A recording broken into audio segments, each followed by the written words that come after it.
Sa isang liblib na baryo sa probinsya ng Quezon, matatagpuan ang isang maliit na kubo na yari sa pawid at kawayan. Dito nakatira si Elena, isang dalagang 18 taong gulang, kasama ang kanyang inang si Aling Rosa at 2 nakababatang kapatid na sina Lito at Marites. Bata pa lamang si Elena ay sanay na sa hirap ng buhay. Ang kanilang ama ay umalis noon upang makipagsapalaran sa Maynila, ngunit hindi na muling bumalik. Simula noon, si Aling Rosa na lamang ang nagsikap upang mabuhay silang tatlo. "Anak, pasensya ka na kung wala na naman tayong ulam ngayon," sabi ni Aling Rosa habang ipinapakita ang isang maliit na supot ng asin at ilang pirasong tuyo. "Ito na lang muna ang ating hapunan." Ngumiti si Elena kahit ramdam ang panghihina ng sikmura. "Ayos lang po, Inay. Basta po makakain si Lito at si Marites, ako'y bahala na. Sanay na rin naman ako sa asin at kanin." Lumaki si Elena sa ganitong klaseng kalagayan. Gutom, hirap, at walang katiyakan ng bukas. Ngunit hindi kailanman nawala sa kanya ang pangarap na maiahon ang kanyang pamilya mula sa kahirapan. Sa murang edad ay natuto siyang magbanat ng buto. Naglalako ng gulay sa palengke, naglalabada sa apitbahay, at minsan ay tumutulong sa pag-aani sa bukid kapalit ng ilang pisong kita. Isang hapon, habang naglalaad siya pauwi galing sa palengke, sinalubong siya ng kaibigang si Nena. "Elena, narinig mo na ba? May isang pamilya mula sa Maynila na naghahanap ng kasambahay. Malaki raw ang sahod at libre pa ang pagkain at tirahan." Nagyiwanag ang mga mata ni Elena. "Totoo ba yan, Nena? Baka naman pwede akong subukan?" "Subukan mo," tugon ni Nena. "Ikaw pa, masipag at maaasahan ka. Baka ito na ang pagkakataon mo." Pag-uwi niya ng bahay, agad niyang ibinalita ang narinig sa kanyang ina. "Inay, baka ito na ang sagot sa ating mga dasal. Kapag natanggap ako, matutulungan ko na po kayong lahat." Ngunit bakas ang pangamba sa mukha ni Aling Rosa. "Anak, delikado ang Maynila. Wala kang kilala doon. Paano kung may mangyari sa'yo?" Hinawakan ni Elena ang mga kamay ng ina. "Inay, hindi na po ako natatakot sa hirap. Ang iniisip ko lang ay ang makakain at mapag-aral ko sina Lito at Marites. Kung mananatili ako rito, wala pong magbabago." Napaluha si Aling Rosa, ngunit sa huli ay napapayag din. "Iyan po ang nais mo. Anak, ipagdarasal ko na lamang na bantayan ka ng Diyos." Inabukasan, dala ang ilang lumang damit at rosaryong iniwan ng kanyang ama noon, bumiyahe si Elena patungong Maynila. Sa unang pagkakataon, sumakay siya ng bus na diretsyo sa syudad.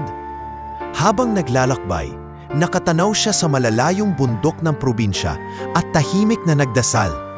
"Panginoon, gabayan mo po ako. Hindi ko po ito ginagawa para sa sarili ko, kundi para sa aking pamilya." Pagdating sa Maynila, sinalubong siya ng ingay ng mga sasakyan, matatayog na gusali, at mga taong nagmamadali. Ibang-iba ito sa kanilang baryo na puno ng katahimikan at sariwang hangin.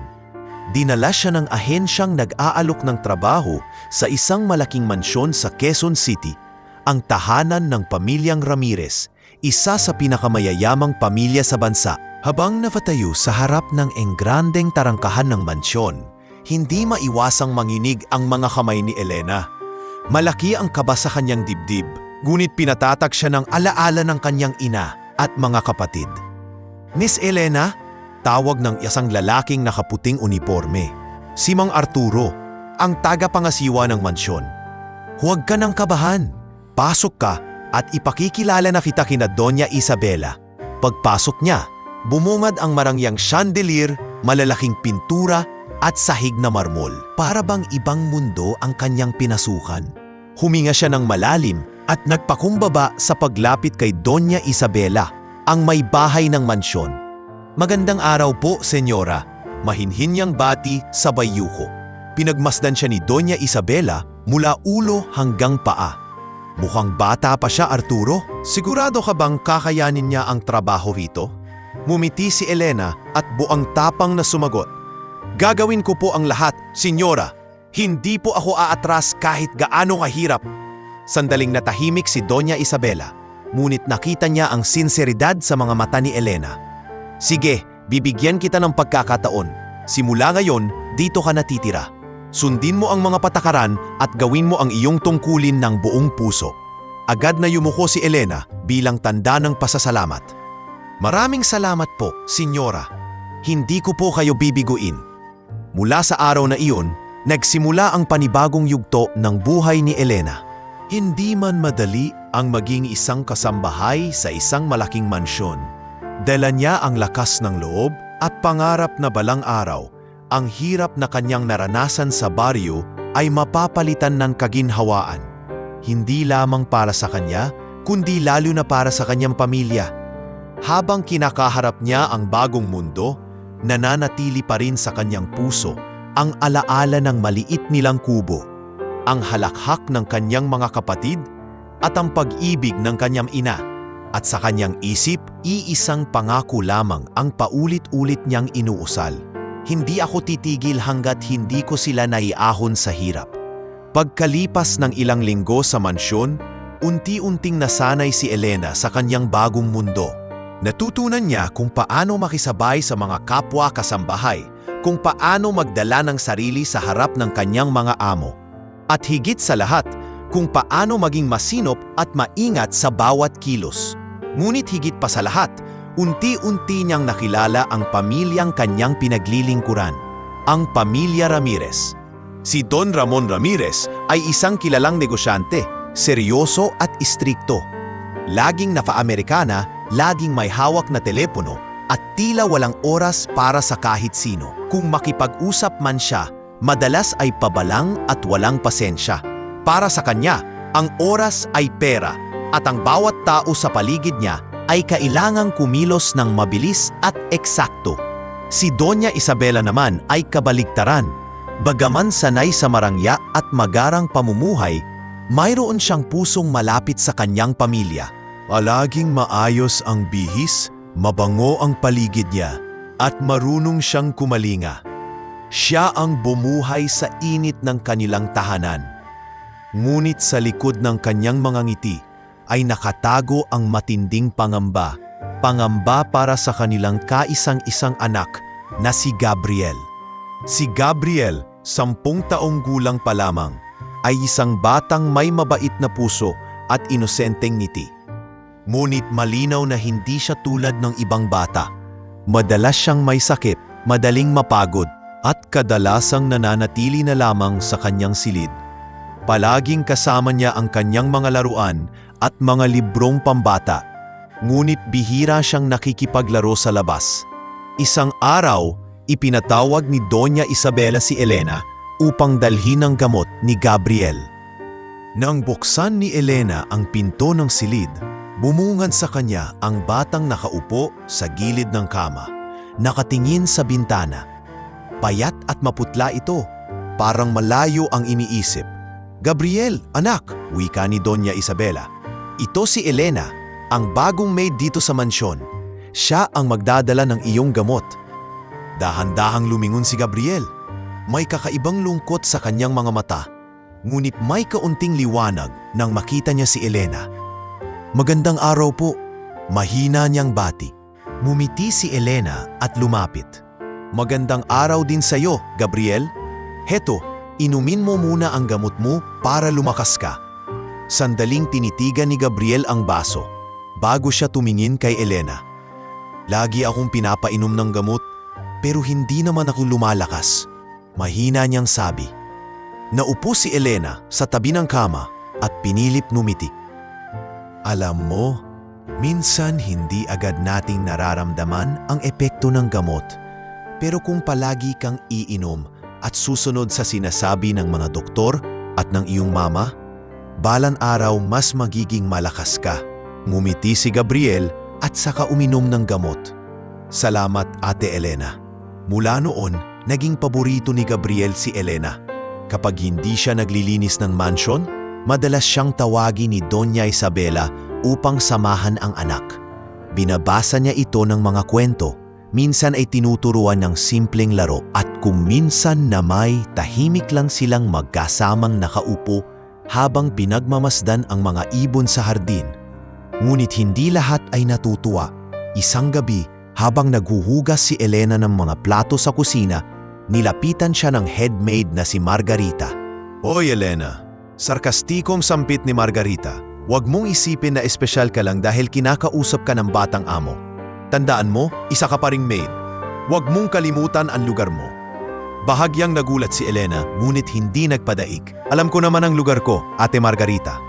Wala po akong iniisip kundi gawin ang trabaho ko ng maayos. Napangisi si Margarita. Sana nga, pero tandaan mo, mabilis magbago ang isip ng mga amo. Huwag kang masyadong umasa. Tahimik lamang si Elena at ipinagpatuloy ang ginagawa. Sa kanyang isip, naunawaan niyang baka dala lamang ng inggit ang mga salitang iyon. Ngunit alam niyang hindi niya dapat hayaan ang mga ganitong salita na makasira sa kanyang layunin. Samantala, si Don Ramon ay hindi makalimutan ang unang beses na nakita niyang nagkukuwento si Elena kay Gabriel. Isabela, madiing sabi niya, hindi ako sang-ayon na pinapahintulutan mong makihalubilo ang isang maid sa ating anak. Hindi siya kauri ng pamilya natin. Ramon, sagot ni Doña Isabela, nakikita mo ba ang tuwa sa mga mata ni Gabriel kapag kasama si Elena? Matagal na niyang hindi naranasan ang ganitong kasiyahan. Hindi ba't iyon ang pinaka-importante? Umiling si Don Ramon. Mahirap magtiwala. Hindi natin alam ang motibo ng mga katulad niya. Ngunit kahit patumutol si Don Ramon, hindi niya tuluyang napigilan si Elena na maging malapit sa bata. Sapagkat sa mga sumunod na araw, mas lalong naging halata ang pagkakaiba ng ugali ni Gabriel. Mas naging masigla ito, mas madalas ngumiti, at minsan pa'y umipilit na lumabas sa hardin upang makakita ng araw. Isang hapon, habang pinapasyal ni Elena si Gabriel sa hardin, biglang nagsalita ang bata. Ate Elena, sana lagi ka nandito. Kapag kasama kita, parang hindi ako mahina. Napangiti si Elena at hinaplos ang buhok ng bata. Nandito lang ako, Gabriel. Hindi kita iiwan. Hanggat gusto mo akong pasama, lagi akong nariyan. At mula noon, hindi na lamang siya naging isang simpleng maid sa mansyon. Sa mata ng batang si Gabriel, siya ay naging isang kaibigan, isang ate at isang sinag ng pag-asa sa madilim niyang kalagayan.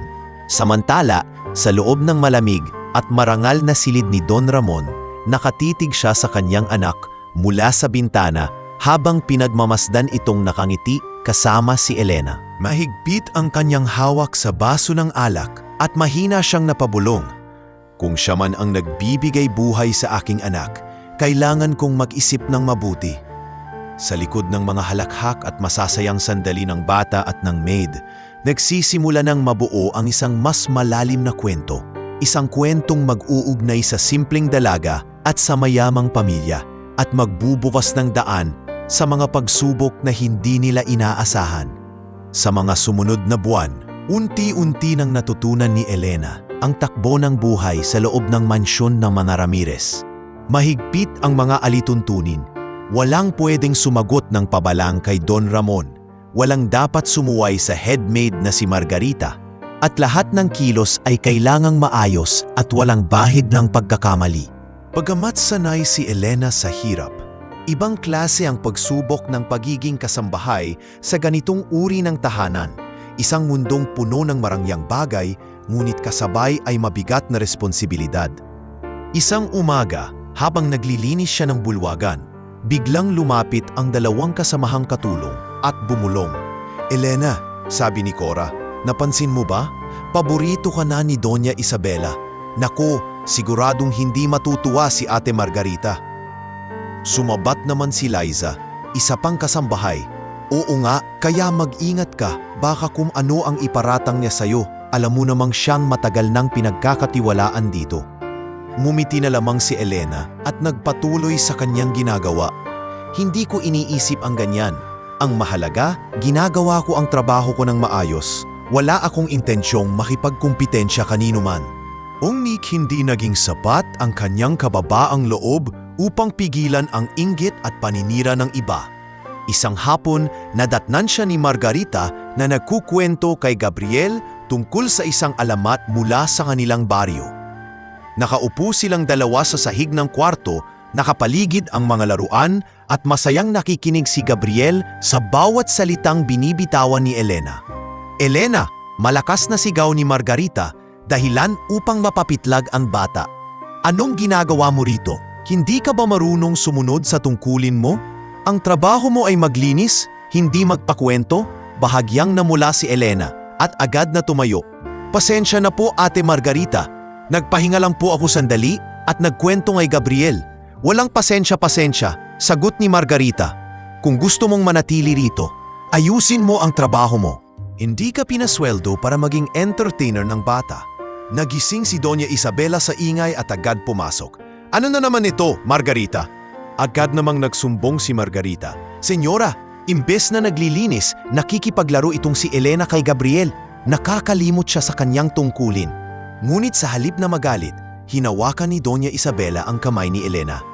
Alam mo Margarita, hindi mo ba nakikita? Matagal nang hindi ngumiti ang aking anak, pero ngayon dahil kay Elena, nagagawa niya na. Hayaan mong manatili siyang malapit kay Gabriel. Namula sa hiya si Margarita at tumikom ang bibig. Samantalang si Elena ay halos maiyak sa sobrang pasasalamat. Maraming salamat o senyora, hindi ko po ito sasayangin. Ngunit hindi pa rin natapos doon ang mga pagsubok. Isang gabi, habang nagbabantay si Elena sa kwarto ni Gabriel, dumating si Don Ramon. Mahigpit ang tingin nito at halatang hindi nagugustuhan ang nakita. Elena, malamig niyang sabi, huwag mong gawing laruan ang oras ng anak ko. Hindi ko gusto na masyado kang nakikipaglapit. Tandaan mo ang lugar mo, isa ka lamang kasambahay. Bahagya siyang napatungo. Opo Don Ramon, pasensya na po kung lumalampas ako sa dapat. Ngunit biglang sumabat si Gabriel. Mahina ngunit mariin ang boses. Papa, huwag niyo pong pagalitan si Ate Elena. Siya lang po ang kasama ko kapag wala kayo. Siya lang po ang nagpapasaya sa akin. Napatigil si Don Ramon at napatingin sa anak. Saglit na katahimikan ang bumalot sa silid bago siya muling nagsalita. Gabriel, hindi lahat ng taong pinapapasok mo sa puso mo ay totoo. Tandaan mo yan. Pagkatapos ay lumabas siya, iniwan ang malamig na salita. Kinabukasan, habang nag-aayos ng hardin, nilapitan siya ng isa pang kasambahay. Elena, bakit hindi ka nalang umiwas kay Gabriel? Mas mabuti na yung hindi ka na mapansin ni Don Ramon. Baka mawalan ka pa ng trabaho. Ngunit nagpas siya si Elena sa sarili. Kahit mahirap, hindi ko kayang talikuran ng bata. Nakikita ko sa kanya ang mga kapatid ko, kung paano ko inaalagaan sina Lito at Marites. Ganun din ang nararamdaman ko para kay Gabriel. Sa sumunod na linggo, mas lalo siyang nagsikap sa kanyang mga tungkulin. Gumigising siya ng mas maaga upang malinis ang bulwagan bago pa man bumaba si Don Ramon. Siya ang huling natutulog sa gabi matapos tiyakin na maayos ang lahat ng kwarto. Ngunit kahit anong pagod, pinipilit pa rin niyang magkaroon ng oras para kay Gabriel. Kahit saglit na pagkukwento o pag-akay sa kanya sa hardin. Sa bawat pagdaan ng araw, mas nakikita ni Doña Isabela ang dedikasyon at pagmamahal ni Elena sa kanilang anak. Ngunit mas lalong tumitindi ang galit at pagdududa ni Don Ramon. Para sa kanya, hindi dapat umasa ang kanilang pamilya sa isang simpleng katulong. Ngunit para kay Gabriel, si Elena na ang naging pinakamahalagang tao sa kanyang buhay bukod sa kanyang ina. At para kay Elena, ito ang naging unang tunay na pagsubok, hindi lamang sa kanyang trabaho, kundi sa kanyang pagkatao. Sa gitna ng mga paninira, panghuhusga at pangamba na mawalan ng hanap buhay, pinili niyang manindigan. Hindi dahil sa sarili niyang kapakanan, kundi dahil sa batang kanyang minamahal na parang sariling kapatid. Sa gabing iyon, habang nakahiga siya sa maliit na silid ng mga kasambahay, tahimik siyang nagdasal. Panginoon, bigyan niyo po ako ng lakas. Hindi ko po alam kung hanggang kailan ko kakayanin, pero hanggat may tiwala sa akin si Senyora Isabela at hanggat nangangailangan si Gabriel, hindi po ako susuko.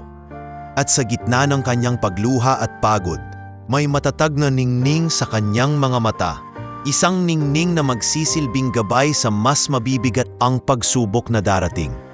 Lumipas ang mga buwan at bagamat nakikita ng lahat na mas nagiging masigla si Gabriel kapag kasama si Elena, hindi pa rin maikakaila ang lumalalang kondisyon ng bata.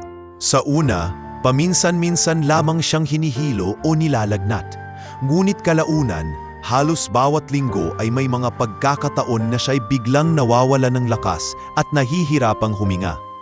Isang umaga, habang naglalakad sila ni Elena sa hardin, bigla na lamang napaupo si Gabriel sa damuhan. Ate Elena, hindi ko kaya ang bigat ng dibdib ko, bulong ng bata. Nataranta si Elena at agad siyang lumapit. Gabriel, huwag kang magsalita. Hinga ka ng dahan-dahan. Mahigpit niyang hinawakan ang kamay ng bata. Ramdam ang malamig na pawis na bumabalot dito. Agad na tumakbo si Elena, pabalik ng mansion at sumigaw. Senyora Isabela, si Gabriel, nahihirapan po siyang huminga. Mabilis na bumaba si Doña Isabela mula sa hagdan. Bakas ang takot sa muka. Arturo, tawagin mo agad ang mga doktor. Bilisan mo. Makalipas ang ilang minuto, dumating ang pribadong doktor ng pamilya at sinuri ang bata. Kailangan nating obserbahan siya ng mabuti. Seryosong sabi ng doktor. Kung patuloy itong mangyari, baka kailangan na siyang dalhin sa ospital para sa mas malalim na pagsusuri. Lalong nag-alala si Doña Isabela. Diyos ko, bakit ba nangyayari ito sa anak ko? Samantala, si Don Ramon ay halos hindi mapakali. Galit siyang naglakad-lakad sa loob ng silid ng anak. Anong ginagawa ng mga doktor na ito? Ang dami-dami na nating ginastos, pero hanggang ngayon wala pa rin silang konkretong sagot. Ngunit sa halip na sagutin, nanahimik ang doktor at umiling. Ginagawa na po namin ang lahat, Don Ramon. Ngunit tila kakaiba ang kondisyon ni Gabriel. Wala ba kaming nakikitang tiyak na lunas? Habang lumalala ang kalagayan ni Gabriel, lalo ring lumalapit ang loob ng bata kay Elena. Minsan, sa gabi bago siya matulog, magkahawak kamay silang dalawa. Ate Elena, mahina niyang bulong. Natatakot ako. Baka hindi na ako gumaling. Agad siyang pinatahan ni Elena. Huwag kang magsalita ng ganyan, Gabriel. Lalakas ka pa, basta maniwala ka sa sarili mo at huwag kang mawawala ng pag-asa. Lagi akong nandito. Ngumiti ang bata, bagaman mahina. Kapag kasama kita, hindi ako gaanong natatakot. Parang dugtas ako. Ngunit dumating ang isang araw na lalong nagpayanig sa buong mansion. Habang naglalaro si Gabriel ng simpleng laruan sa kanyang kama, bigla siyang nawala ng malay at bumagsak. Nagpanik ang mga kasambahay at agad na sumigaw si Elena. Tulungan ninyo ako! Si Gabriel, nawalan siya ng malay. Mabilis na kumalat ang kaba sa buong bahay. Dumating ang mga doktor at sinubukang i-revive ang bata. Ang lahat ng kasambahay ay nagtipon sa labas ng silid, nagdarasal at nag-aalala. Si Doña Isabela ay halos hindi na makapigil sa pag-iyak habang nakaluhod sa gilid ng kama. Gabriel, anak, huwag mo kaming iwan. Si Don Ramon naman ay nanigas at tila walang masabi. Subalit bakas sa kanyang mga mata ang matinding takot. Hindi siya sanay na makita ang kanyang anak na tila unti-unting nawawala sa kanya. Sa mga sumunod na araw, nagdesisyon ang pamilya na ipatawag ang ilan pang pinakamagagaling na espesyalista sa bansa. Isa-isa silang dumating. Dala ang kani-kanilang kagamitan at medisina. Ngunit sa bawat pagsusuri at gamutan, pare-pareho ang kanilang sinasabi. Hindi nila matukoy ang pinagmumulan ng sakit ni Gabriel. Senyora, sabi ng isang doktor, ginawa na po namin ang lahat. Ngunit kakaiba ang kaso ng inyong anak. Kailangan nating maging handa sa anumang posibilidad. Halos mabaliw si Doña Isabela sa mga salitang iyon. Hindi pwedeng mawala sa akin ang anak ko. Gawin ninyo ang lahat. Kahit anong halaga, babayaran namin. Si Don Ramon ay lalong naging marahas sa kanyang mga salita. Kung hindi ninyo kayang ayusin ang sakit ng anak ko, para saan pa ang inyong mga diploma at titulo? Sa kabila ng lahat, si Elena ay patuloy na nanatili sa tabi ni Gabriel. Sa bawat oras na gising ang bata, siya ang nagpapalakas ng loob nito. Sa bawat gabi, siya ang nagbabantay sa tabi ng kama habang mahimbing itong natutulog. Minsan, kinausap siya ni Margarita sa kusina. Elena, baka naman malas ka. Simula nang dumating ka rito, lalo lang lumala si Gabriel. Hindi kaya ikaw ang dahilan? Bahagyang nanginig si Elena, ngunit pinanatili ang kanyang dignidad. Hindi totoo yan, Ate Margarita. Wala akong ibang hangad kundi ang gumaling siya. Ngumisi si Margarita. Ingnan na lang natin kung hanggang saan ang malasakit mo kapag tuluyan nang hindi makaligtas ang batang yan. Sa gabing iyon, nagdasal ng taimtim si Elena sa maliit na kapilya ng mansion. Panginoon, iligtas mo po si Gabriel. Kung may kapalit man, kunin niyo na lang po ang lahat sa akin. Basta siya po ay mabuhay. Ngunit habang lumilipas ang mga araw, lalong dumalas ang pag-atake kay Gabriel. Minsan ay nawawalan siya ng malay ng ilang minuto at minsan na may hinihingal na parang hindi na makahinga. Lahat ng mga doktor ay nag-aatubili, tila ba wala ng pag-asa. Sa kabila ng lahat, si Gabriel ay palaging naghahanap kay Elena. Ate Elena, bulong niya isang gabi, kapag wala ka, parang mas lalo akong nanghihina. Huwag mo akong iiwan. Mahigpit siyang yumakap kay Gabriel at tumugon. Hinding-hindi kita iiwan, Gabriel. Hanggat may hininga ako, nandito lang ako. At sa mga salitang iyon, bagamat halos mawalan na ng pag-asa ang lahat, nanatiling matatag si Elena. Sapagkat sa kanyang puso, alam niyang darating ang araw na magbabago ang lahat. Isang araw na hindi inaasahan ng sinuman, ngunit magbibigay ng panibagong liwanag sa kanilang madilim na kalagayan.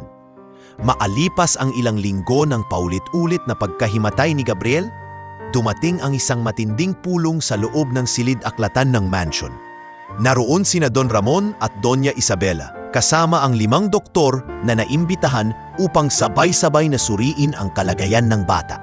Tahimik na nakatayo si Elena sa gilid, hindi pinapansin ng karamihan. Ngunit malapit pa rin sa silid kung saan nakahiga si Gabriel. Mga doktor, panimula ni Don Ramon habang mahigpit na nakatukod ang 2 kamay sa mesa. Ako'y hindi nagbabayad sa inyo para sa mga sagot na palaging hindi sigurado. Ang anak ko ay patuloy na humihina. Ano ang nangyayari sa kanya? Nagkatakinan ang mga doktor bago nagsalita ang pinakamatanda sa kanila, si Dr. Alvarez. Don Ramon, ginawa na po namin ang lahat ng mga pagsusuri. Sinilip na po namin ang puso, baga at dugo ng bata. Ngunit kakaiba ang resulta. Parang walang mali, ngunit nakikita naman natin ang sintomas. Nagbumiglas ang emosyon ni Doña Isabela at napaupo siya sa isang silya. Nanginginig ang mga kamay. Ibig ninyong sabihin, walang lunas? Walang kasiguraduhan? Diyos ko, Gabriel? Agad sumabat si Don Ramon galit na galit. Imposible. Walang bagay na hindi nalulunasan kung may pera. Kung kailangan kong magbayad ng higit pa, sabihin lang ninyo. Ngunit huwag ninyong sabihin sa akin na wala kayong magagawa. Tahimik na nagsalita ang isa pang doktor, si Drata Santillan. Don Ramon, hindi naman po namin sinasabing wala ng pag-asa. Ngunit kailangan na rin po nating maging handa. Baka hindi po magtagal si Gabriel kung hindi natin agad matutuklasan ang dahilan. Parang pinutol ng matalim na kutsilyo ang katahimikan sa silid. Umiyak si Doña Isabela at tumakip ng muka. Hindi ko matatanggap yan. Siya lang ang anak ko. Siya lang ang buhay ko. Samantala, si Elena ay nakadama ng matinding kirot sa puso. Alam niyang wala siyang magawa kundi ang manalangin. Ngunit sa kanyang isip, hindi niya matatanggap na mawawala si Gabriel, ang batang para na rin niyang kapatid. Mula ng araw na iyon, naging malamlam ang paligid ng mansyon. Ang mga kasambahay ay halos hindi na rin nagsasalita ng malakas. Lahat ay naglalakad ng dahan-dahan, tila ba natatakot na baka ang bawat ingay ay magdulot ng panibagong atake kay Gabriel. Isang gabi, kinausap ni Don Ramon si Doña Isabela sa kanilang silid. Isabela, kailangan nating tanggapin ang katotohanan. Kung ang lahat ng doktor ay nagsasabing wala na tayong magagawa, baka ito na ang huli. Ngunit tumutol ang ginang, mahigpit ang kapit sa rosaryong hawak. Hindi, Ramon, hindi ako titigil hanggat may hininga ang anak natin. Hindi siya mawawala, ipaglalaban ko siya. Samantala, si Elena ay nakadinig ng pag-uusap habang nagdadala ng tsaa. Tahimik siyang umalis, ngunit sa kanyang dibdib ay umusbong ang mas matinding determinasyon. Alam niyang kahit mawalan ng pag-asa ang iba, hindi siya kailanman titigil sa pagdarasal at pagbabantay kay Gabriel. Kinabukasan, Dumating muli ang mga doktor upang magsagawa ng isa pang serye ng pagsusuri. Nakaupo si Gabriel sa kama, mahina at maputla, habang nakatingin kay Elena na nakaupo sa gilid, hawak ang kanyang kamay. Ate Elena, bulong ng bata, naririnig ko silang lahat. Sinasabi nila na baka hindi na ako gumaling. Totoo ba yon? Napaluha si Elena, ngunit agad siyang ngumiti, pinipilit maging matatag. Huwag kang makikinig sa mga sinasabi nila, Gabriel. Ang mahalaga, nandito ka pa at lalaban tayo. Hindi ka nag-iisa. Numiti ang bata at marahang sumandal sa kanya. Salamat, Ate Elena. Kapag kasama kita, pakiramdam ko hindi ako iiwan ng Diyos. Sa kabilang banda, hindi nakaligtas sa mga mata ng mga doktor ang kakaibang ugnayan ng maid at ng bata. Isa sa kanila, si Dr. Santillan, ang nagkomento matapos ang pagsusuri. Napansin ninyo ba? Tuwing kasama ang batang iyan ang maid, tila ba mas kalmado siya. Mas bumabalik ang kulay sa kanyang mukha. Napakunot ang noo ni Don Ramon. Anong ibig mong sabihin, doktora? Na ang maid ang sagot? Imposible. Hindi siya doktor, isa lamang siyang hamak na katulong. Ngunit nagpatuloy ang doktora. Hindi ko po sinasabing siya ang lunas. Ngunit may kakaibang epekto ang kanyang presensya sa bata. Posibleng emosyonal na aspeto at iyon ay hindi dapat balewalain. Hindi kumibo si Don Ramon, ngunit halata ang pag-aalinlangan sa kanyang mukha. Samantala, si Margarita na nakikinig mula sa may pintuan ay lihim na nagngingit. Aba, lalo pang pinapansin ang babaeng iyan. Kailangan ng gumawa ng paraan para mawala siya sa mansyon na ito, bulong niya sa sarili. Lumipas ang ilang araw at muling naganap ang isa na namang pagkahimatay ni Gabriel. Agad na nagsidatingan ang mga doktor at muling sinubukan ang lahat. Ngunit pagkatapos ng ilang oras, lumabas sila at nagpahayag ng parehong bagay. Wala pa rin silang tiyak na sagot. Nagkatinginan ang mga kasambahay at kumalat ang bulong-bulungan. Baka nga sumpa na ito, sabi ng isa. O baka may hindi sinasabi ang mga doktor. Narinig iyon ni Elena at napahawak sa dibdib. Ngunit sa halip na matakot, mas lalo niyang pinatatag ang kanyang loob. Sa isip niya, hindi maaaring matapos dito ang lahat. Kailangang may mangyari, kailangang may milagro. At sa gabing iyon, habang nakahiga si Gabriel, mahigpit na humawak sa kamay ni Elena ang bata. Ate, kapag dumilim pa, huwag mo akong bitawan, natatakot ako. Hinaplos ni Elena ang buhok niya at mahina siyang bumulong. Hindi kita bibitawan, Gabriel. Hanggang sa huli, kasama mo ako. Habang lumalala ang kondisyon ni Gabriel at tumarami ang hinala at pagdududa ng mga doktor, mas lalo namang lumalalim ang ugnayan ng maid at ng bata. At sa bawat araw na lumilipas, mas lalong malinaw kay Elena na hindi pa ito ang katapusan, bagkus isang simula pa lamang ng mas malaking pagsubok at hiwaga na kanilang kahaharapin.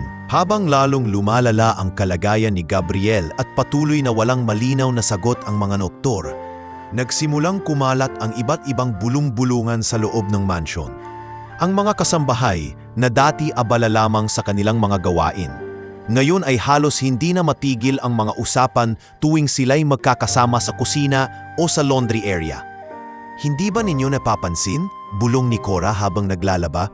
Simula nang dumating si Elena dito, sakalang nagsimulang maging madalas ang pagkahimatay ni Gabriel.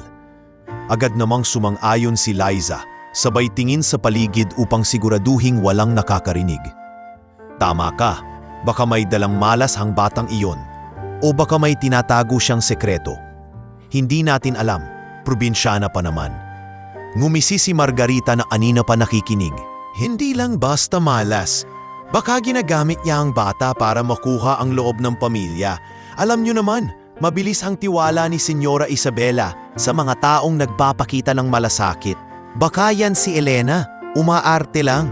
Nagatanginan ng mga kasambahay at isa-isang tumango, parang naniniwala na rin. Ang simpleng pangamba ay unti-unting nagiging duda at ang duda ay unti-unting nagiging chismis na sumisira sa pangalan ni Elena.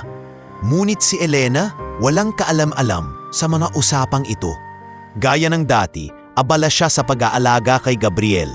Isang hapon, habang pinapaliguan niya ang bata at kinakausap ito ng banayad, napansin niyang mas payapa ang mukha ng bata kaysa sa tuwing hawakan siya ng ibang nurse. Ate Elena, bulong ni Gabriel habang nakasandal sa kanya.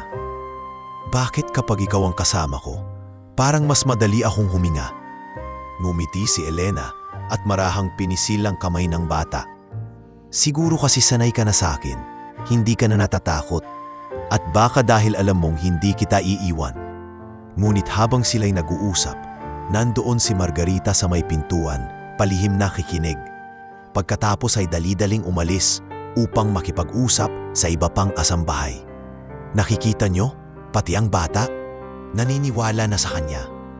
Kung hindi siya gumagamit ng kung anumang engkanto, bakit parang siya lang ang nagiging lunas?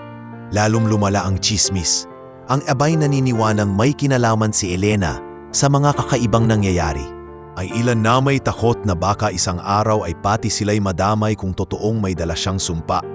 Isang gabi habang nagliligpit ng hapagkainan, nilapitan si Elena ni Lisa. Elena, huwag kang magagalit ha, pero gusto lang kitang tanungin, may dala ka bang agimat o anting-anting? Kasi ang daming nagsasabi. Napatigil si Elena, nanlaki ang mga mata at agad umiling. Anong sinasabi mo, Lisa? Wala akong dala kundi ang rosaryo na bigay ng nanay ko. Kung may nagkakasakit kay Gabriel, hindi ko iyon kagustuhan. Sumingit si Margarita na may mapanuyang ngiti. Aba, kaya pala rosaryo? Siguro ginagamit mo yan para lokohin ang mga amo natin. Hindi ka ba nahihiya? Pinaglalaruan mo ang tiwala ng pamilya?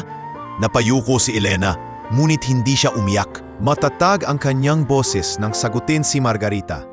Hindi ko kailanman ginamit ang dasal o ang rosaryo para manlamang sa kahit sino.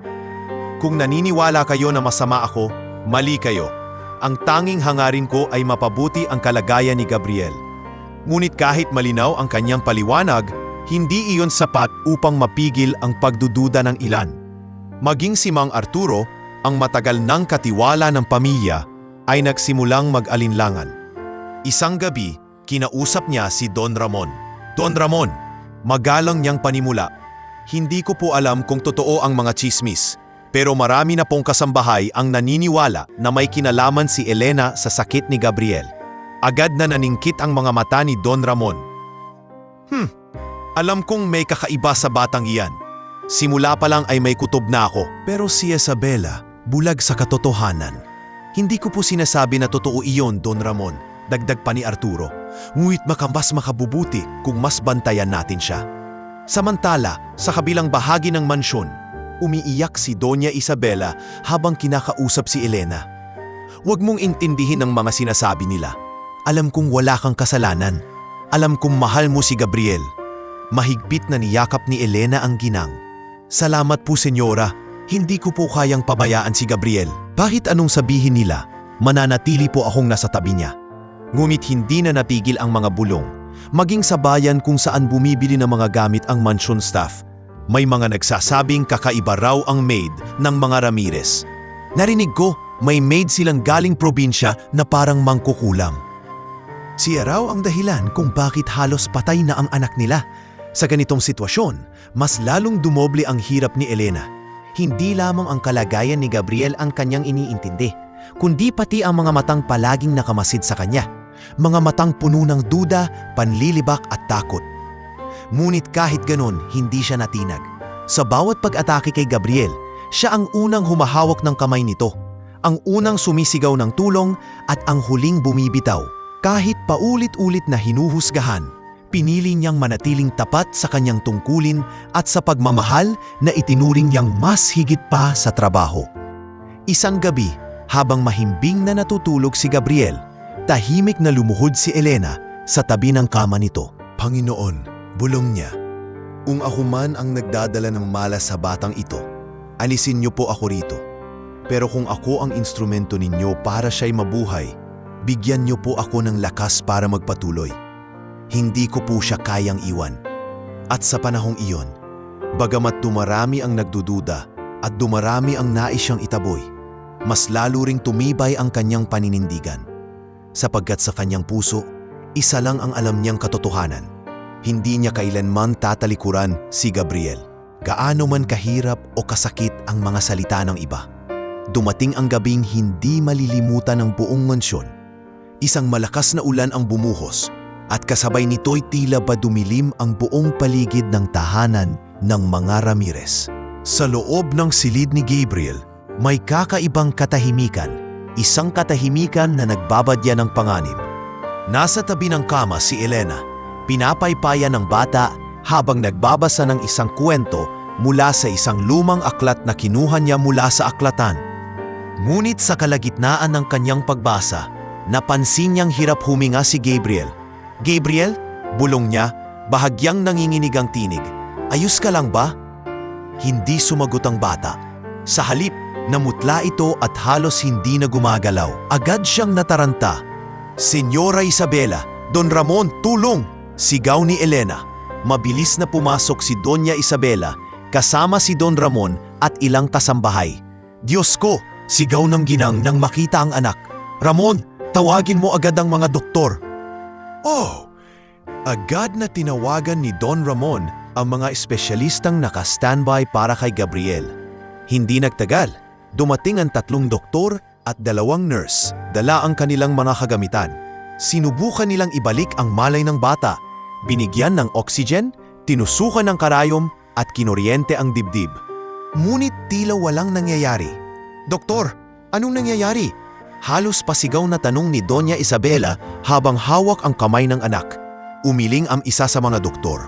"Inagawa na po namin ang lahat, senyora. Ngunit mahina na talaga ang kanyang katawan." Samantala, si Elena ay nakatayo sa isang sulok, nanginginig sa takot at pag-aalala. Hindi niya alam kung paano makatutulong. Sa kanyang isip, bumalik ang mga alaala ng kanyang kabataan. Ang mga gabing ginising siya ng mga kapatid kapag may sakit sila. Ang mga panahong wala silang pera para sa gamot. Palagi niyang pinipilit noon na palakasin ang loob ng pamilya. Ngunit ngayon, ibang klasing bigat ang kanyang nararamdaman. "Diyos ko, huwag po ngayon," bulong niya sa sarili. "Huwag po kay Gabriel, bata pa siya." Habang patuloy ang pagsisikap ng mga doktor, si Don Ramon ay naglalakad-lakad sa loob ng silid. Mahigpit ang kapit sa ulo. Hindi alam kung saan ibubuhos ang galit. Hindi ako makapaniwala. Lahat ng pinakamagaling na doktor ay nandito, pero wala pa ring nagagawa. Nagpatuloy ang takot at kaba sa silid. Ang mga kasambahay na nasa labas ay nagdarasal. Hawak-hawak ang kanilang mga rosaryo. At halos lahat ay umiiyak. Ngunit si Margarita, bagamat apektado rin, ay palihim na nag-isip. Kung tuluyang mawala si Gabriel, wala nang silbi ang maid na iyon. Mawawala na rin ang kakaibang tingin ng pamilya sa kanya. Lumipas ang ilang minuto at ang katawan ni Gabriel ay biglang nanlambot. Wala na siyang pulso, sigaw ng isang nurse. "Maghanda ng defibrillator," utos ng doktor.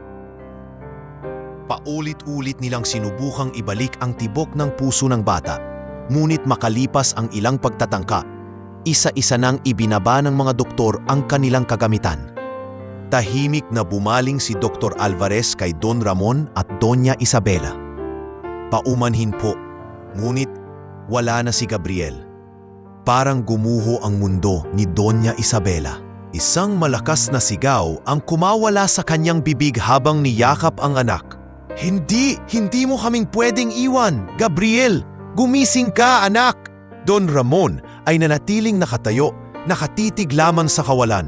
Nanginginig ang kanyang mga kamay at hindi niya alam kung paano tatanggapin ang katotohanan. Ang isang lalaking matagal nang kilala bilang matatag at walang pinapakitang emosyon ay biglang nagmistulang isang taong nawalan ng lahat.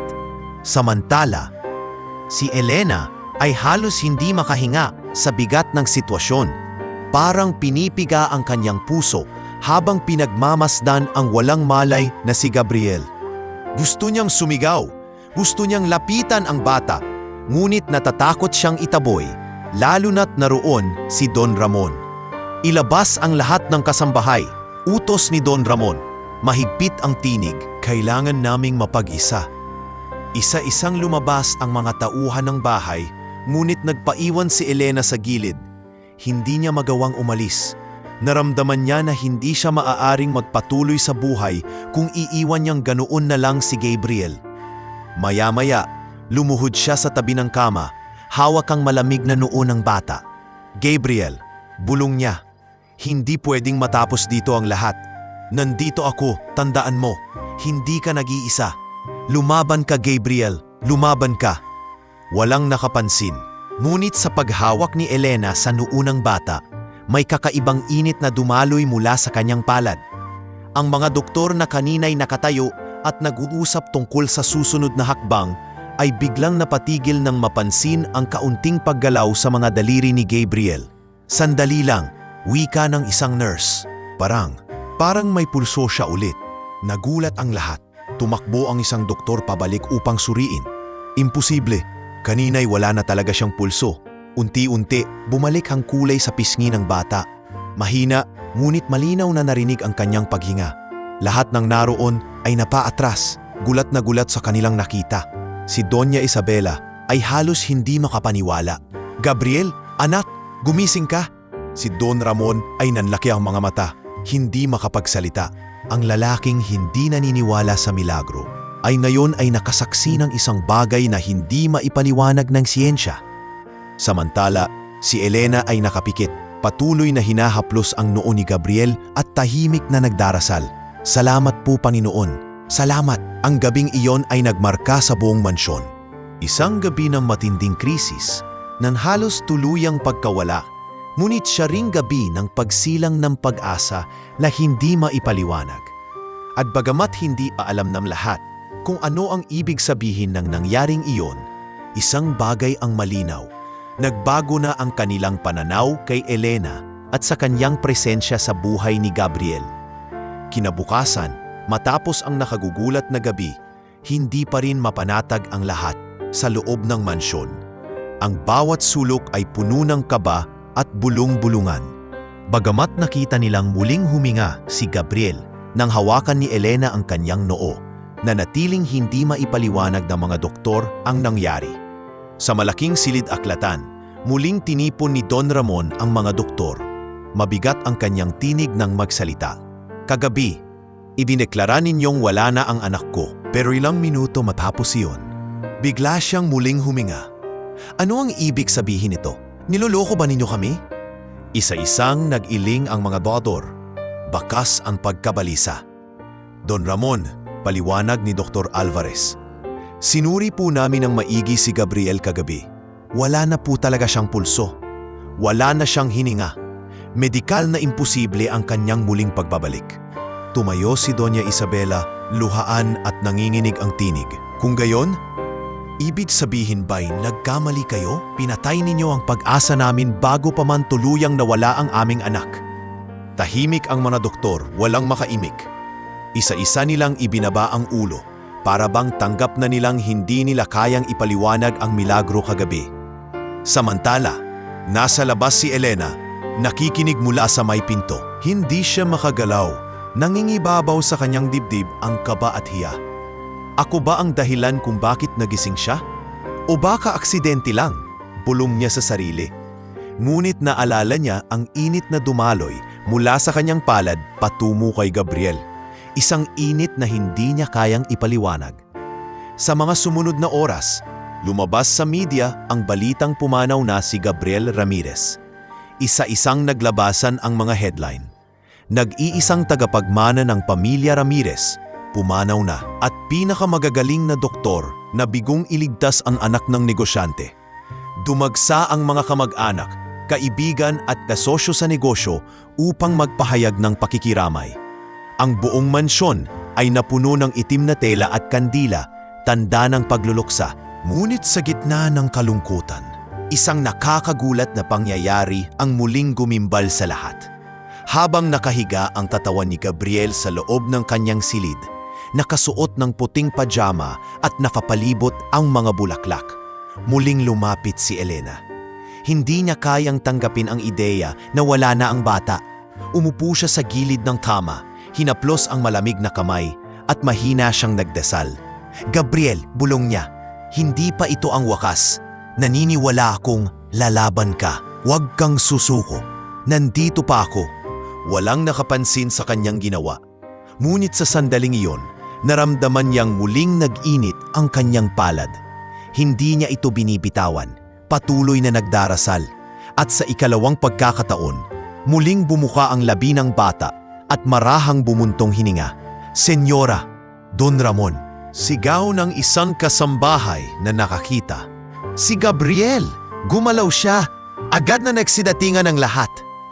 Napasigaw si Doña Isabela sa tuwa at halos mahulog sa sahig nang makita ang anak na muling humihinga.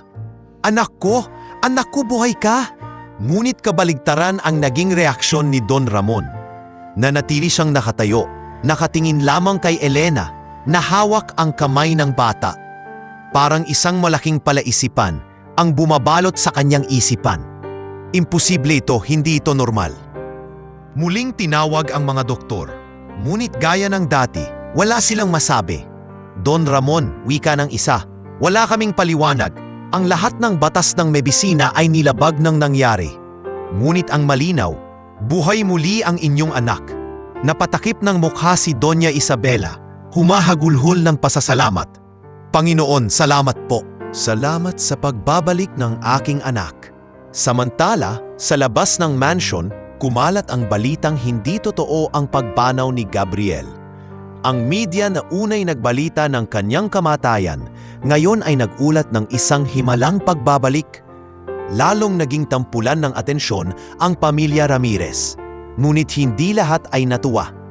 May mga nagsimulang magduda. Baka naman trick lang ito ng pamilya para itago ang tunay na kalagayan ng bata. O baka may ginagamit silang kakaibang medisina na hindi nila ipinapaalam. At sa mismong loob ng mansion, mas lalong lumala ang bulung-bulungan ng mga kasambahay. Si Elena na naman ang huling humawak sa bata bago ito muling huminga. Hindi ba't kakaiba iyon? Tanong ni Cora. Baka may kapangyarihan nga siya, sagot ni Liza. Kung hindi sumpa, baka milagro. Pero aninman doon, delikado pa rin. Hindi nagpahuli si Margarita. Sinabi ko na sa inyo, may itinatago ang batang iyan.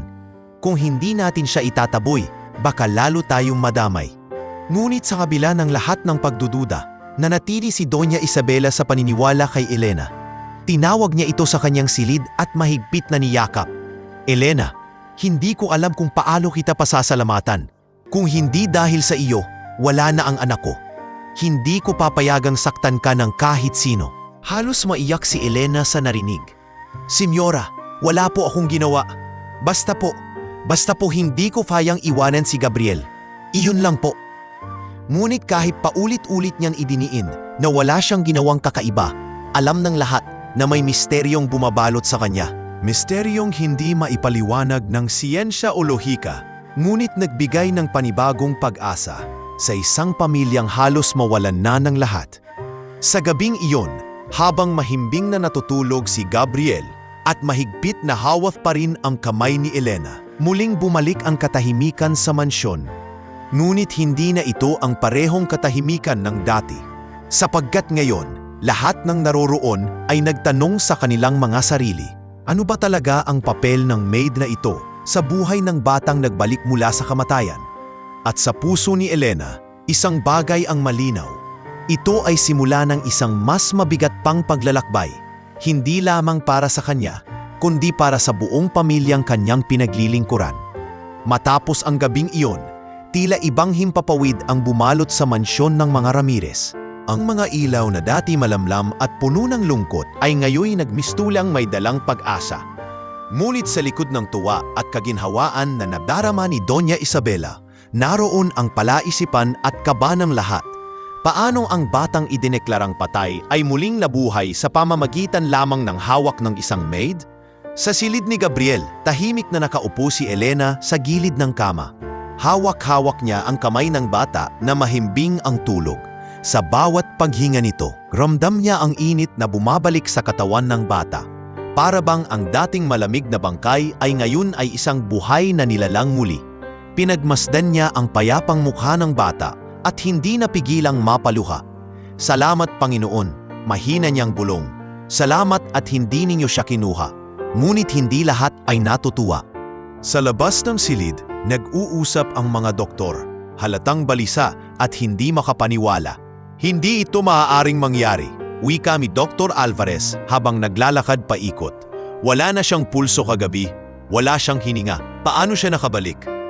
Sumagot si Dra Santillan, mababa ang boses. Baka psychosomatic effect o baka namali tayo ng pagsusuri. Ngunit nakita ko mismo, wala na talaga siya. Nag-iling si Dr. Martinez. Hindi ito maipapaliwanag ng medisina. Kung may ibang dahilan, lampas na ito sa ating kaalaman. Samantala, hindi maiwasang mag-usap-usap ang mga kasambahay. Sa kusina, halos pabulong ngunit puno ng takot ang kanilang tinig. Sabi ko na nga ba, may kakaiba sa babaeng iyon. Ani Cora, walang sinumang doktor ang nakapagbalik ng patay. Pero isang hawak lang ni Elena, nagising si Gabriel. Oo nga, sabat ni Liza. Baka nga may kapangyarihan siyang hindi natin maintindihan. Pero tanungin mo, milagro ba iyon o sumpa? Nagnisi si Margarita, hindi maitago ang inggit. Kung milagro man iyon, bakit siya? Isang hamak na maid mula probinsya? Hindi, sigurado akong may tinatago siya. At kapag napatunayin kong may kinalaman siya, ako mismo ang magpapalaya sa kanya. Ngunit sa kabila ng lahat ng chismis at pagdududa, nanatiling buo ang tiwala ni Doña Isabela. Kinabukasan, tinawag niya si Elena sa kanyang silid. Pagpasok ni Elena, agad siyang niyakap ng ginang, mahigpit at puno ng luha. Elena, umiiyak na sabi ni Doña Isabela, hindi ko alam kung paano ka pasasalamatan. Kung hindi dahil sa iyo, wala na ang anak ko. Ikaw ang instrumento ng Diyos upang ibalik siya sa amin. Nagulat si Elena sa mamasalita. Senyora, wala po akong ginawang kakaiba. Hinawakan ko lang siya at nagdasal. Kung may nangyari man, iyon po ay kalooban ng Diyos, hindi sa akin. Ngumiti si Doña Isabela, bagamat puno ng luha ang mga mata. Ano man ang totoo, anak, tandaan mo, malaki ang naitulong mo sa aming pamilya. Mula ngayon, hindi ka na lamang kasambahay dito. Isang ka ng bahagi ng aming tahanan. Samantala, si Don Ramon ay nanatiling malamig at tahimik. Bagamat hindi niya matanggihan ang katotohanan ng pagbabalik ng kanyang anak, hindi pa rin niya kayang tanggapin ng buong buo ang papel ni Elena. Sa kanyang isipan, parang may lihim ang dalaga. Isang lihim na kailangang matuklasan. Kinagabihan, habang nagbabantay si Elena kay Gabriel, biglang nagmulat ng mata ang bata. Ate Elena, mahina niyang bulong. Ano yon, Gabriel? Malambing niyang tanong habang hinahaplos ang noo ng bata. Napanaginipan ko si Papa Jesus, sabi ng bata. Sabi niya, hindi pa raw ako pwedeng umalis kasi may kasama pa akong mag-aalaga sa akin. Ikaw daw yon, Ate Elena. Napaluha si Elena at mahigpit siyang yumakap sa bata. Gabriel, huwag kang mag-alala. Nandito lang ako. Hindi kita iiwan. Sa mga sandaling iyon, unti-unti nang kumalat sa buong mansyon ang usapan tungkol sa himala ng maid. May mga kasambahay na nagsimula ng maniwala na baka nga ang Diyos ang gumamit kay Elena upang iligtas ang bata. Ngunit mayroon ding nananatiling puno ng pag-aalinlangan, lalo na si Margarita, na patuloy na gumagawa ng paraan upang siraan siya. Isang gabi, habang nag-aayos si Elena ng mga kumot sa silid, biglang pumasok si Margarita. Alam mo, Elena, panimulan niya, may halong panunuya ang tinig. Huwag mong isipin na habang buhay kang tatangkilikin dito. Ngayon, parang bayani ka. Pero kapag natuklasan nilang may kakaiba sa'yo, titigil din ang tiwala nila. Tahimik lamang si Elena at nagpatuloy sa ginagawa. Ngunit bago siya tuluyang lumabas ng silid, bumulong siya. Hindi ko ginagawa ito para tangkilikin ako, Margarita. Ginagawa ko ito dahil mahal ko si Gabriel. Nagnitnit si Margarita at lihim na nangakong hahanap siya ng ebidensya upang ipakita sa lahat na si Elena ay hindi milagro kundi panganib. Ngunit sa panahong iyon, habang patuloy na gumagaling si Gabriel at unti-unti nang nakikita ng lahat ang kanyang ngiti at lakas, isa lamang ang malinaw. Sa kabila ng lahat ng duda at pagsubok, ang isang simpleng maid ay nagdala ng pag-asa at bagong buhay sa isang pamilyang halos nawala na sa dilim. At bagamat wala pang makapagpaliwanag kung paano nangyari ang lahat, Iisa lang ang iniisip ng lahat ng nakasaksi. Ang gabing muling bumangon si Gabriel ay gabing tumatak sa kasaysayan ng kanilang pamilya bilang tunay na himala. Isang himalang dinala ng kamay ng isang dalagang hindi kailanmang sumuko sa pananalig at pagmamahal. Pagkatapos ng ilang araw mula sa hindi inaasahang pagbabalik ng buhay ni Gabriel, nagsimulang mag-iba ang ihip ng hangin sa loob ng mansyon ng mga Ramirez. Ang bawat kasambahay ay tila naglalakad na may halong takot at pagkamangha. Ang mga doktor ay laging nakakunot noo at nag-uusap ng pabulong, at ang pamilya mismo ay hati ang damdamin. Galak, takot at matinding pagkalito. Isang umaga, pinipon muli ni Don Ramon ang mga doktor sa malaking bulwagan ng mansyon. "Ipaliwanag ninyo sa akin," malakas niyang boses na umalingaw-ngaw sa silid. "Paanong ang isang batang idineklara ninyong patay ay biglang nabuhay? Hindi ako tatanggap ng mga palusot." Nagkatinginan ang mga doktor. Una nang nagsalita si Dr. Alvarez. Bakas ang pangamba sa kanyang mukha. "Don Ramon, base sa lahat ng medikal na kaalaman, imposibleng mangyari ang aming nasaksihan. Wala po kaming paliwanag." Sumabat si Dr. Santillan. "Ngunit may isang bagay na malinaw, senyor. Ang muling pagbabalik ng pulso ni Gabriel ay nagsimula nang hawakan siya ng maid na si Elena. Hindi ko man maipaliwanag, pero iyon ang nakita ng lahat." Biglang bumaling ang lahat ng tingin kay Elena, na tahimik na nakatayo sa sulok. Namula ang kanyang pisngi at napayuko. Hindi niya alam kung dapat bang matakot o matuwa sa sinasabi ng mga doktor. "Hindi ako naniniwala sa mga milagro," malamig na sambit ni Don Ramon. "Ang nakikita ko lamang ay isang maid na biglang naging sentro ng lahat ng ito." "Hindi ako kampante." Mabilis na sumingit si Doña Isabela. Puno ng luha ang mga mata, ngunit matatag ang tinig. "Ramon, huwag kang magsalita ng ganyan. Hindi mo ba nakikita? Buhay ang anak natin dahil kay Elena. Ano man ang totoo, siya ang ginamit ng Diyos para ibalik sa atin si Gabriel." Tahimik na natahimik ang buong bulwagan. Walang gustong sumagot kay Doña Isabela dahil dama nila ang bigat ng kanyang damdamin. Samantala, sa loob ng silid ni Gabriel, magkasamang nagbabantay si Elena at ang bata. "Ate Elena," bulong ni Gabriel, "bakit laging galit si Papa sa'yo? Hindi ba niya nakikita na ikaw ang dahilan kung bakit nandito pa ako?" Hinaplos ni Elena ang buhok ng bata at pilit na mumiti. "Huwag mong isipin yon, Gabriel. Mahirap lang para sa papa mo na tanggapin ang mga bagay na hindi niya maipaliwanag. Pero darating ang araw, maiintindihan din niya." Sa mga sumunod na araw, laling kumalat ang balita sa labas. Dumating ang ilang mamamahayag sa tapat ng mansyon. Dala ang kanilang kamera at mikropono. Nagsusubok makakuha ng impormasyon tungkol sa di umano'y himala. Ngunit mahigpit na ipinagbawal ni Don Ramon ang pagbubukas ng gate. "Walang makakalapit dito. Ayokong gawing palabas ang anak ko." Mariin niyang utos sa mga gwardya. Gayunman, hindi iyon nakapigil sa mga espekulasyon.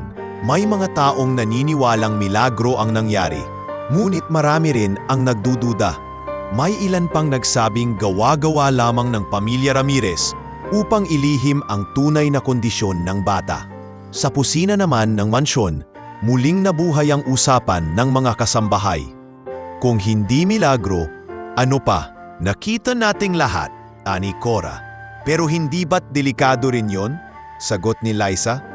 "Paano kung isang araw biglang bumaligtad? Paano kung sumpa pala ang dala ng batang iyon?" Hindi nagpahuli si Margarita. "Wala akong tiwala kay Elena. Lahat ng ito may lihim, at hindi ako titigil hanggat hindi ko natutuklasan kung ano."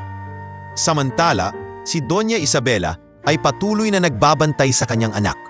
Madalas ay nakaupo siya sa gilid ng kama, hawak-hawak ang rosaryo. Ngunit hindi lingid sa kanya na higit pa sa mga doktor, si Elena ang laging hinahanap ni Gabriel.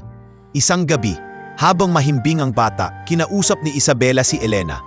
"Anak, hindi ko alam kung ano ang meron ka, pero isa lang ang tiyak, may kakaiba sa'yo. Hindi ko man maipaliwanag, pero hindi ko hahayaang mawala ka sa amin." Napaluha si Elena. "Senyora, wala po akong espesyal.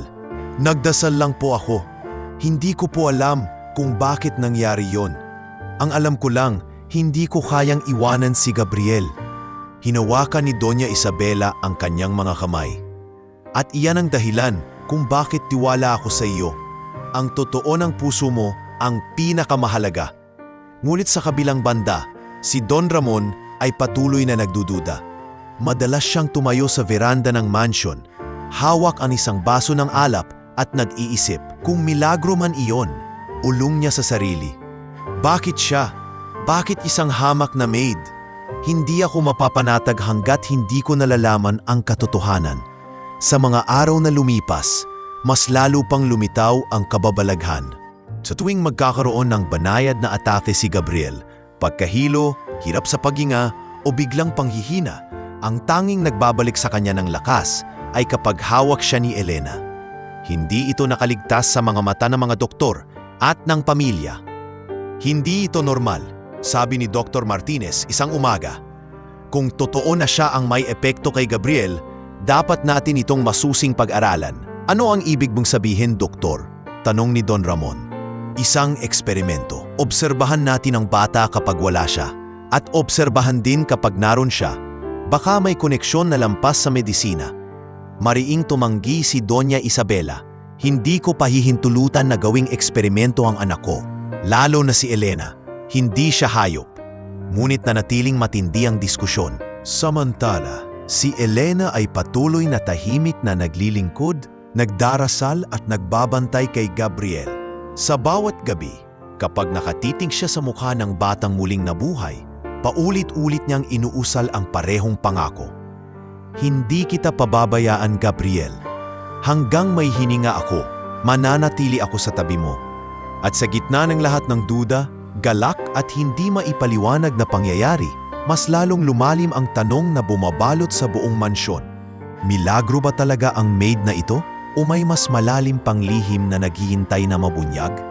Mula nang muling gumising si Gabriel at makita ng lahat na tila may misteryosong kapangyarihan ang hawak ni Elena sa bata, unti-unting nagbago ang tingin ng buong mansyon sa dalaga. Ang maid na dati tinutuligsa, pinagdududahan at kinukutya ay nagsimulang kilalanin bilang isang taong may kakaibang papel sa buhay ng pamilyang Ramirez.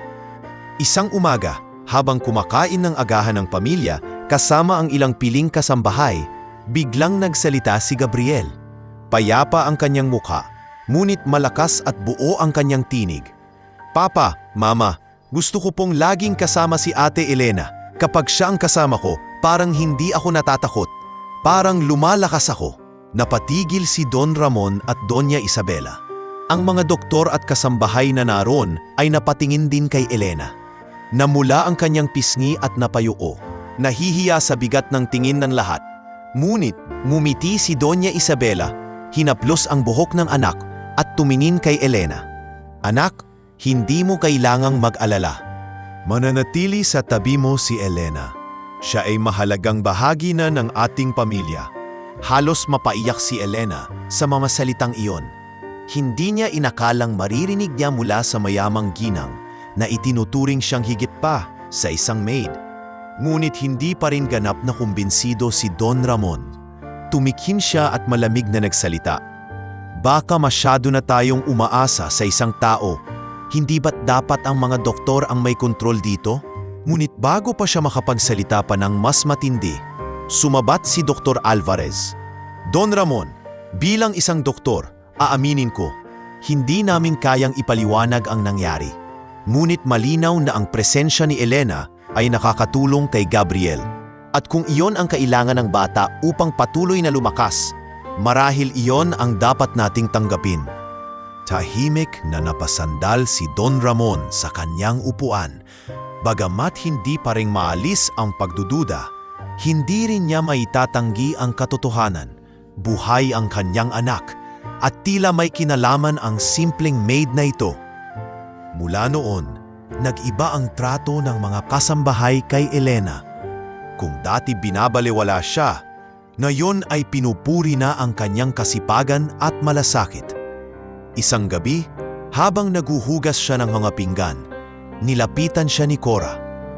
Elena, patawarin mo ko ha. Dati nakisama ako sa mga chismis laban sa'yo. Pero ngayon, Kitang-kita ko ang puso mo. Ikaw ang dahilan kung bakit may ngiti muli si Gabriel. Ngumiti si Elena, bagamat may luha sa kanyang mga mata. Wala kang dapat ihingi ng tawad, Cora. Ang mahalaga, sama-sama tayong nagdadasal para kay Gabriel. Maging si Liza na dati isa sa mga mapagduda ay nagsabi ng may paggalang, "Kung ako sa'yo, Elena, ipagpapatuloy ko lang ang ginagawa mo. Nakikita kong hindi ka tumitigil sa pag-aalaga kahit alam mong may mga kumukwestiyon. Diyan ako humahanga sa'yo." Ngunit may isang tao pa ring hindi matanggap ang lahat, si Margarita.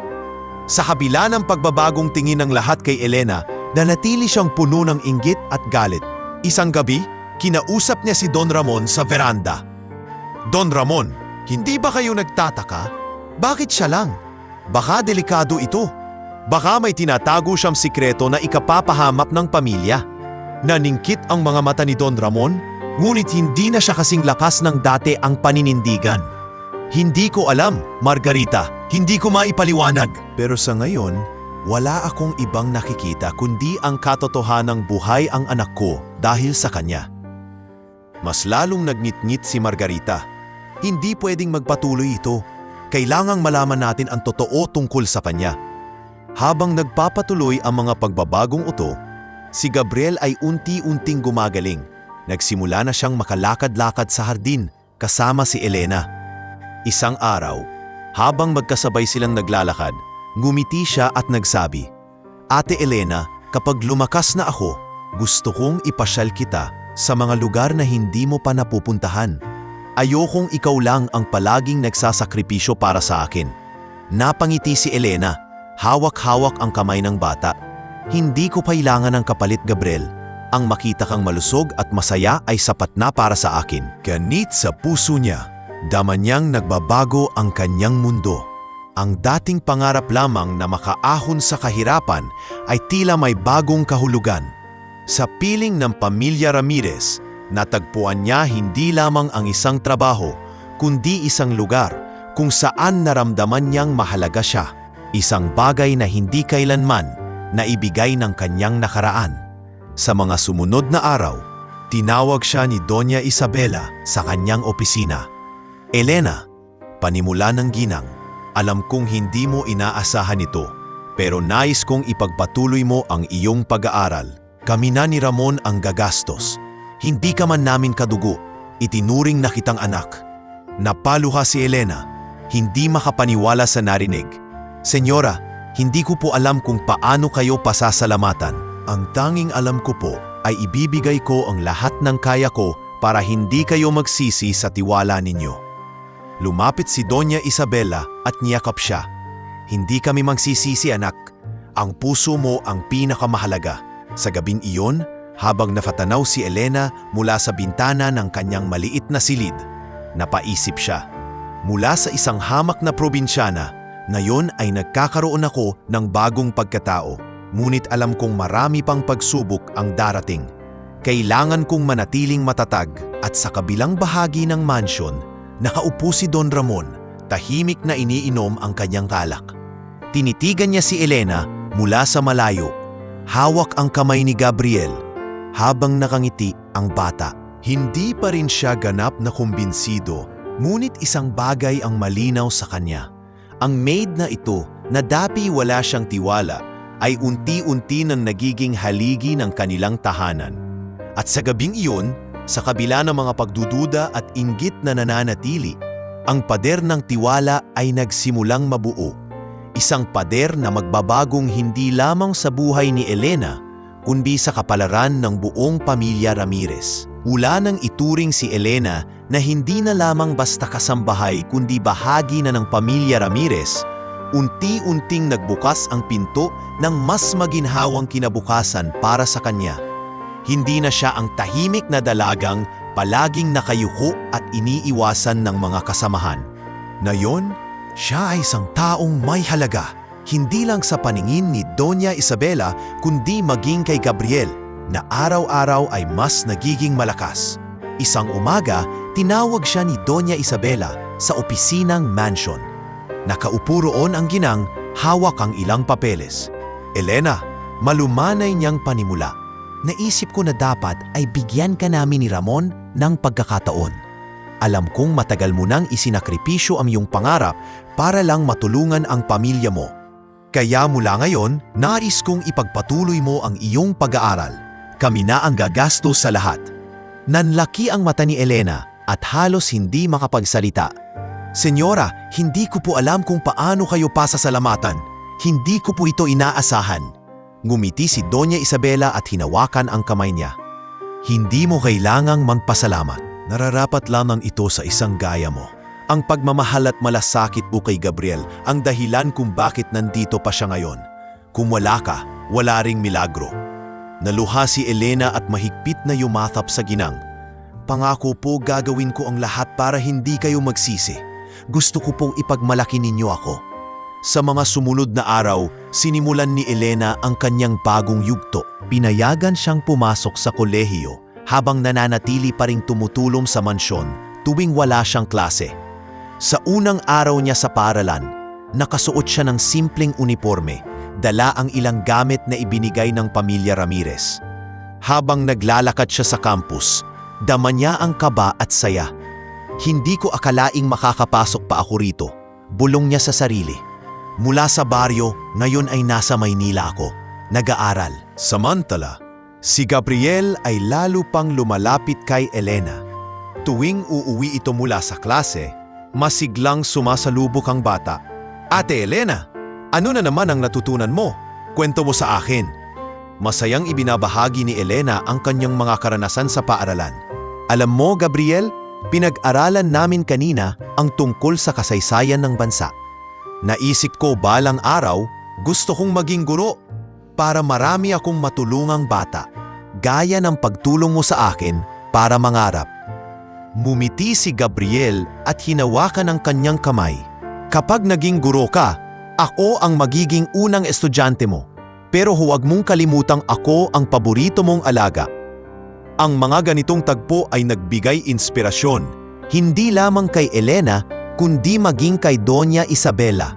Araw-araw, mas lalo siyang humahanga sa maid na dati hamak lang sa paningin ng lahat. Ngunit hindi lahat ay natutuwa sa pagbabagong ito. Si Margarita, na dating nangingibabaw sa mga kasambahay, ngayon ay tila unti-unting natatabunan. Hindi niya matanggap na si Elena, na minsan niyang minamaliit, ay ngayoy pinapahalagahan ng pamilya at iginagalang ng lahat. Isang gabi, kinausap niya si Liza at Cora sa kusina. Nakikita niyo ba? Halos sambahin na nila si Elena at ngayon pinag-aaral pa siya. Kapag nagkataon, baka siya na ang maging tunay na may-ari ng mansion na ito. Nagkatinginan sina Liza at Cora. Ngunit sa halip na sumang-ayon, marahan silang umiling. Margarita, hindi na kami naniniwala sa mga haka-haka mo. Nakita namin kung gaano kabuti si Elena. Kung may karapat-dapat na pagkatiwalaan, siya yon. Halos mabilaukan si Margarita sa inis, ngunit wala siyang magawa. Unti-unti na ring nawawala ang kanyang impluensya sa mga kasambahay. Habang patuloy ang pagbabagong ito sa mansyon, si Don Ramon naman ay nananatiling tahimik. Bagamat hindi pa rin lubos na kumbinsido, hindi rin niya maitatanggi ang kabutihang hatid ni Elena. Isang gabi, habang nasa kanyang opisina, kinausap siya ni Isabela. Ramon, bakit hindi mo pa rin kayang tanggapin ng buo si Elena? Hindi mo ba nakikita ang pagbabago sa ating anak? Sumandal si Don Ramon sa kanyang silya, hawak ang baso ng alak. Nakikita ko, Isabela, at hindi ko itatanggi. Pero hindi ko pa rin matanggap na ang isang simpleng maid ang dahilan ng lahat ng ito. Para bang may mas malalim pang lihim na hindi natin alam. Kung ganon, sagot ni Isabela, marahil ito na ang panahon para isantabi mo ang pride mo. Hindi lahat ng bagay ay kayang ipaliwanag ng pera o posisyon. Minsan, ang sagot ay nasa puso ng mga taong hindi natin inaasahan. Napabuntong hininga si Don Ramon. Hindi man niya tanggapin ng buo. Alam niyang may katotohanan sa mga salita ng kanyang asawa. Samantala, patuloy ang pagbangon ni Gabriel.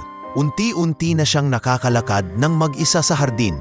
At minsan pa nga, nakakalaro na siya ng bola kasama si Elena. Ang mga doktor ay hindi mga paniwala sa mabilis na paggaling ng bata. Hindi namin maipaliwanag, sabi ni Dr. Alvarez. Pero ang batang dati halos wala ng pag-asa, ngayon ay masigla at puno ng buhay. Isang hapon, habang naglalaro si Gabriel sa hardin, nilapitan niya si Elena at biglang nagsalita. Ate Elena, kapag malaki na ako, gusto kong maging katulad mo. Gusto kong tumulong sa mga tao at huwag sumuko kahit gaano kahirap. Naluha si Elena sa sinabi ng bata. Gabriel, balang araw, magiging sigit ka pa kay sa akin. Ikaw ang magiging inspirasyon ng maraming tao. At sa araw na iyon, malinaw sa lahat, nagsimula na ang bagong buhay, hindi lamang para kay Gabriel, kundi para kay Elena. Ang dating hamak na probinsyana na walang pangarap, kundi makatulong sa pamilya, ay ngayoy nasa landas na ng pagbabago. At ang mansyon na dati puno ng pagdududa at pangungutya, ngayon ay nagsisimula ng mapuno ng pag-asa at paggalang para sa isang dalagang nagpamalas ng hindi maipaliwanag na himala at walang kapantay na malasakit. Lumipas ang ilang taon mula nang magsimulang magbago ang buhay ni Elena sa mansyon ng mga Ramirez.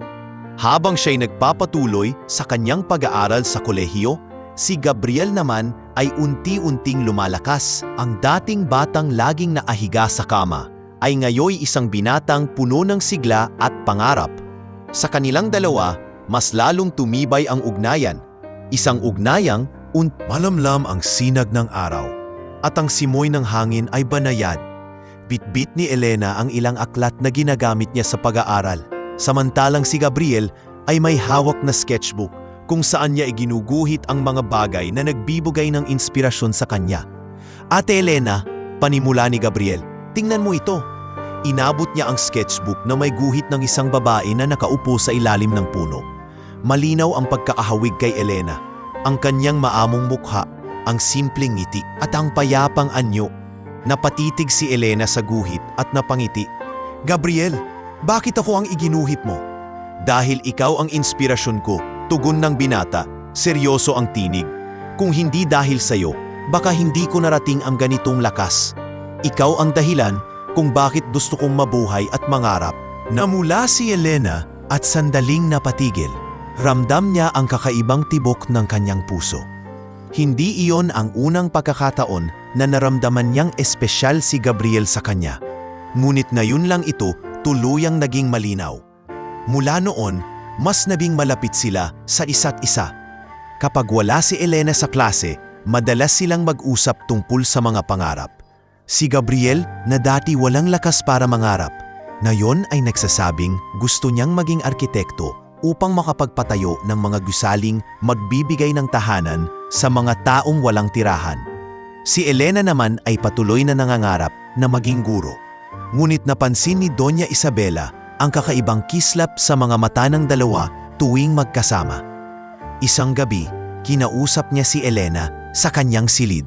Anak, malumanay na sabi ng ginang, napapansin ko ang closeness ninyo ni Gabriel. Alam kong hindi ko dapat hadlangan ang inyong samahan, ngunit nais ko lang masiguro. Handa ka na ba sa posibilidad na baka lumalim pa ang damdaming iyan? Nagulat si Elena at agad na umiling. Senyora, wala po akong ibang hangad kundi ang kabutihan ni Gabriel. Hindi ko iniisip ang sarili kong damdamin. Ngumiti si Isabela at hinaplos ang kamay ng dalaga.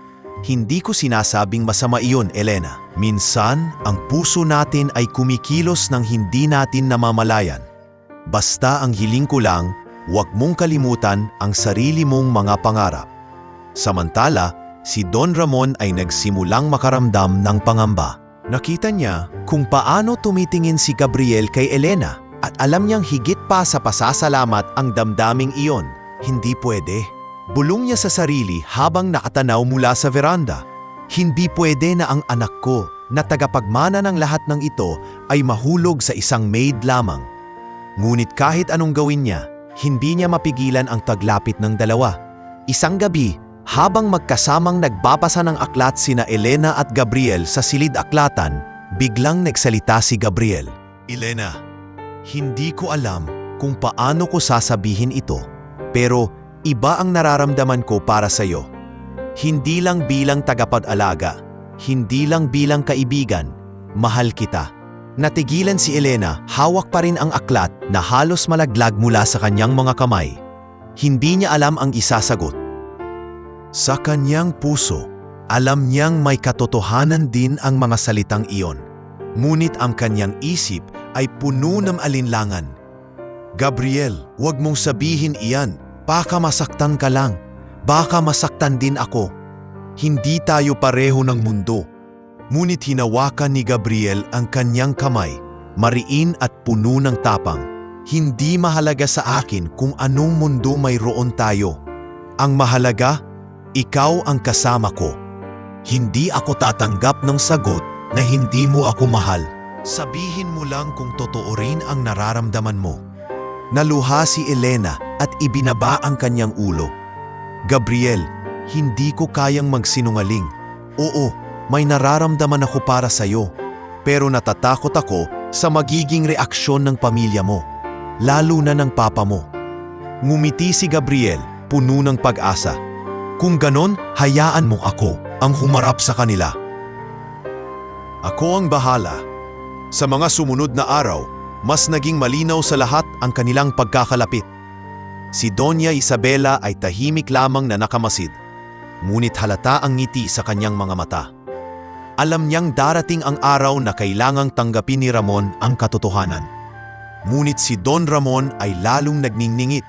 Isang gabi, kinausap niya si Gabriel ng mahigpit. Anak, hindi ko pahihintulutan na ang lahat ng pinagpaguran ko ay mapunta lamang sa isang babaeng walang pangalan.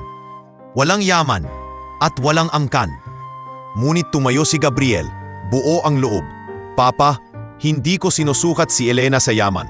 Sinusukat ko siya sa pagmamahal na ibinigay niya sa akin. Siya ang dahilan kung bakit buhay pa ako. Kung hindi mo siya matatanggap, handa akong isuko ang lahat, basta't siya ang makakasama ko. Halos manlumo si Don Ramon sa narinig. Hindi niya inakalang magiging matigas ang loob ng kanyang anak. Ngunit sa kanyang puso, alam niyang wala siyang magagawa upang pigilan ang damdamin ng binata. Samantala, si Elena ay patuloy na nag-aaral at nagsisikap. Ngunit sa tuwing kasama niya si Gabriel, hindi niya mapigilang mapangiti at makaramdam ng kakaibang ligaya. At bagamat marami pang unos ang darating, unti-unti nang umusbong ang pagmamahalan sa pagitan ng dating maid at ng tagapagmana ng pinakamalaking negosyo sa bansa. At sa bawat araw na lumilipas, mas lalong tumitibay ang kanilang pangarap. Pangarap na hindi na lamang nakatali sa kanilang nakaraan, kundi nakatuon na sa hinaharap na magkasama nilang haharapin, anuman ang maging hadlang. Habang unti-unting nagiging payapa ang buhay ng Amelia Ramirez dahil sa pagbangon ni Gabriel at sa unti-unting pagtanggap kay Elena, dumating naman ang isa pang unos. Hindi na mula sa kalusugan ng kanilang anak, kundi mula sa negosyo na matagal nang itinayo ni Don Ramon. Ang kumpanya nila, na kilala sa buong bansa, ay biglang yanig ng isang malaking krisis. Isang gabi, habang nagdiriwang si Doña Isabela ng maliit na salo-salo sa mansyon dahil sa patuloy na paggaling ni Gabriel, biglang pumasok si Don Ramon na may mabigat na muka. Isabela, mahina ngunit mariin ang kanyang tinig, may problema tayo, malaki. Nagulat ang lahat, pati si Gabriel at Elena na naroroon. Ano po yun, Papa? Tanong ni Gabriel. Huminga ng malalim si Don Ramon at umupo. Ang pinakamalaking kontrata natin sa industriya ng konstruksyon ay kinukuha ng mga kalaban. May mga partner tayong umatras at may mga bangkong nagdadalawang isip ng pautangin tayo. Kung hindi natin maaayos ito, baka tuluyang bumagsak ang kumpanya. Natigilan si Doña Isabela. Hawak-hawak ang kanyang dibdib. Ramon, paano na ang lahat ng pinaghirapan mo? Paano na ang mga empleyado? Hindi makapagsalita si Don Ramon. Para sa isang lalaking nakasanayan ang kontrol at tagumpay, ito ang unang pagkakataon na nakita siya ng kanyang pamilya na tila nawalan ng pag-asa. Nang gabing iyon, hindi nakatulog si Elena. Habang nakahiga sa kanyang maliit na silid, iniisip niya ang lahat ng natutunan niya sa kanyang pag-aaral. Kung may maitutulong ako, hindi ako mananahimik. Utang ko sa pamilya Ramirez ang lahat. Panahon na para masuklian ko sila. Kinabukasan, Habang nag-aalmusal, dahan-dahang nagsalita si Elena. Don Ramon, alam kong hindi ako eksperto, pero may mga natutunan po ako sa klase ko tungkol sa negosyo at pamamahala. Kung papayagan ninyo, baka may mga ideya akong makakatulong. Naningkit ang mga mata ni Don Ramon, parang nagdadalawang isip. Elena, hindi ito simpleng bagay. Malalaking negosyo ang kalaban natin. Hindi ito katulad ng mga aralin sa paaralan. Ngunit sumabat si Gabriel, may paninindigan sa pinig. Papa, bakit hindi mo siya pakinggan? Napatunayan na niyang marami siyang magagawa para sa atin. Hindi ba't buhay ko mismo ang patunay niyan? Tahimik si Doña Isabela, ngunit tumango bilang pagsang-ayon. Sa wakas, napabuntong hininga si Don Ramon. Sige, sabihin mo ang iniisip mo. Nagpaliwanag si Elena, mahigpit ang kapit sa notebook na dala niya. Una po, kailangan ninyong ipakita sa mga investors na matatag pa rin ang kumpanya. Maaaring gumawa tayo ng community project na makakaangat sa pangalan ninyo, gaya ng pagtulong sa mga nasalanta ng bagyo o pagbibigay ng scholarship. Ito ay magpapakita na hindi lang profit ang iniisip ng kumpanya, kundi ang kapakanan ng tao. Nagpatuloy siya. Pangalawa, maaari po tayong humanap ng bagong business partner mula sa ibang bansa. May mga kaklase po ako na nagsabi tungkol sa mga investors na interesado sa sustainable projects. Kung ipapakita po natin na handa tayong sumabay sa makabagong teknolohiya, maaaring sila ang maging bagong katuwang natin. Habang nagsasalita si Elena, tahimik na nakikinig ang lahat. Si Don Ramon, na unay malamig at puno ng pag-aalinlangan, ay unti-unting nakaramdam ng pag-asa. Hindi ko inaasahang may ganyang ideya ka, Elena. Para kang hindi lamang estudyante kundi isang titoong strategist. Ngumiti si Doña Isabela. Kita mo, Ramon, hindi mo kailangang pasanin lahat. May katuwang ka na ngayon, hindi lang ako kundi pati si Elena. Sa mga sumunod na linggo, sinimulan ng pamilya Ramirez ang mga suhestyon ni Elena. Naglunsad sila ng malaking proyekto para sa mga nasalanta ng kalamidad at mabilis itong nakakuha ng pansin ng media. Ang mga dating nagdadalawang isip na investors ay muling nagtiwala at may mga bagong investor mula sa ibang bansa na lumapit sa kanila. Habang nangyayari ito, lalo pang humanga si Gabriel kay Elena.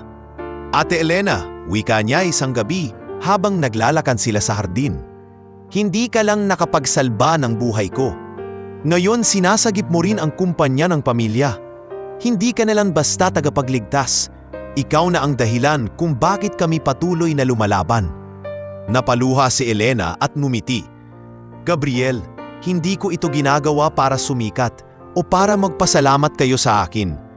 Ginagawa ko ito dahil mahal ko kayo. Kayo ang naging pamilya ko at ayokong makita kayong pumagsak. Sa wakas, kahit hindi lubos na umaamin, si Don Ramon ay nagsimulang tumanaw ng pasasalamat kay Elena. Isang gabi, habang nakaupo siya sa kanyang opisina, tumingin siya kay Elena na pumasok dala ang ilang papeles. Elena, wika niya, mabigat ngunit malinaw. Hindi ko akalaing darating ang araw na aaminin ko ito. Pero salamat, kung hindi dahil sa'yo, baka tuluyan nang bumagsak ang lahat ng itinayo ko. Hindi alam ni Elena kung ano ang sasabihin. Yumuko siya at tanging sagot, wala po iyon, Don Ramon. Basta't para sa pamilya, gagawin ko ang lahat. At sa gabing iyon, malinaw na sa lahat, ang dating maid na minamaliit, pinagdududahan at iniiwasan ay unti-unti nang nagiging haligi ng pamilya Ramirez. Hindi lamang sa tahanan, kundi pati na rin sa negosyo at kinabukasan ng kanilang pangalan. Ang balita tungkol sa muling pagbabalik ni Gabriel mula sa bingit ng kamatayan at ang papel ni Elena sa lahat ng iyon ay hindi na maitatago. Kumalat ito sa buong lipunan, mula sa mga pahayagan hanggang sa mga radyo at telebisyon. Ang tawag ng mga tao kay Elena ay Miracle Maid at hindi nagtagal, nagsimulang magsidatingan ang mga taong nais siyang makilala. Isang araw, habang pauwi si Elena mula sa klase, sinalubong siya ng ilang estudyanteng hindi niya kilala. Ikaw ba si Elena? Ang tinatawag nilang Miracle Maid? Tanong ng isa. Nagulat siya at bahagyang namula. Ako po si Elena, pero wag ninyo po akong tawaging ganon. Wala po akong ginawang kakaiba. Nagdasal lang ako. Ngunit hindi iyon pinansin ng mga estudyante. Kahanga-hanga ka. Sana maging katulad ka namin, matatag at may malasakit. Sa kabilang dako, nagsimulang dumating ang mga alok mula sa ibang mayayamang pamilya. May isang ginang na tumawag kay Doña Isabela at nag-alok. Kung maaari, ipahiram ninyo naman sa amin si Elena. Magbibigay kami ng mas malaking sweldo, doble o triple pa, basta't siya ang mag-aalaga sa aking anak na may sakit. Ngunit mahigpit ang tugon ni Doña Isabela. Paumanhin, senyora, si Elena ay hindi for hire. Siya ay bahagi na ng aming pamilya.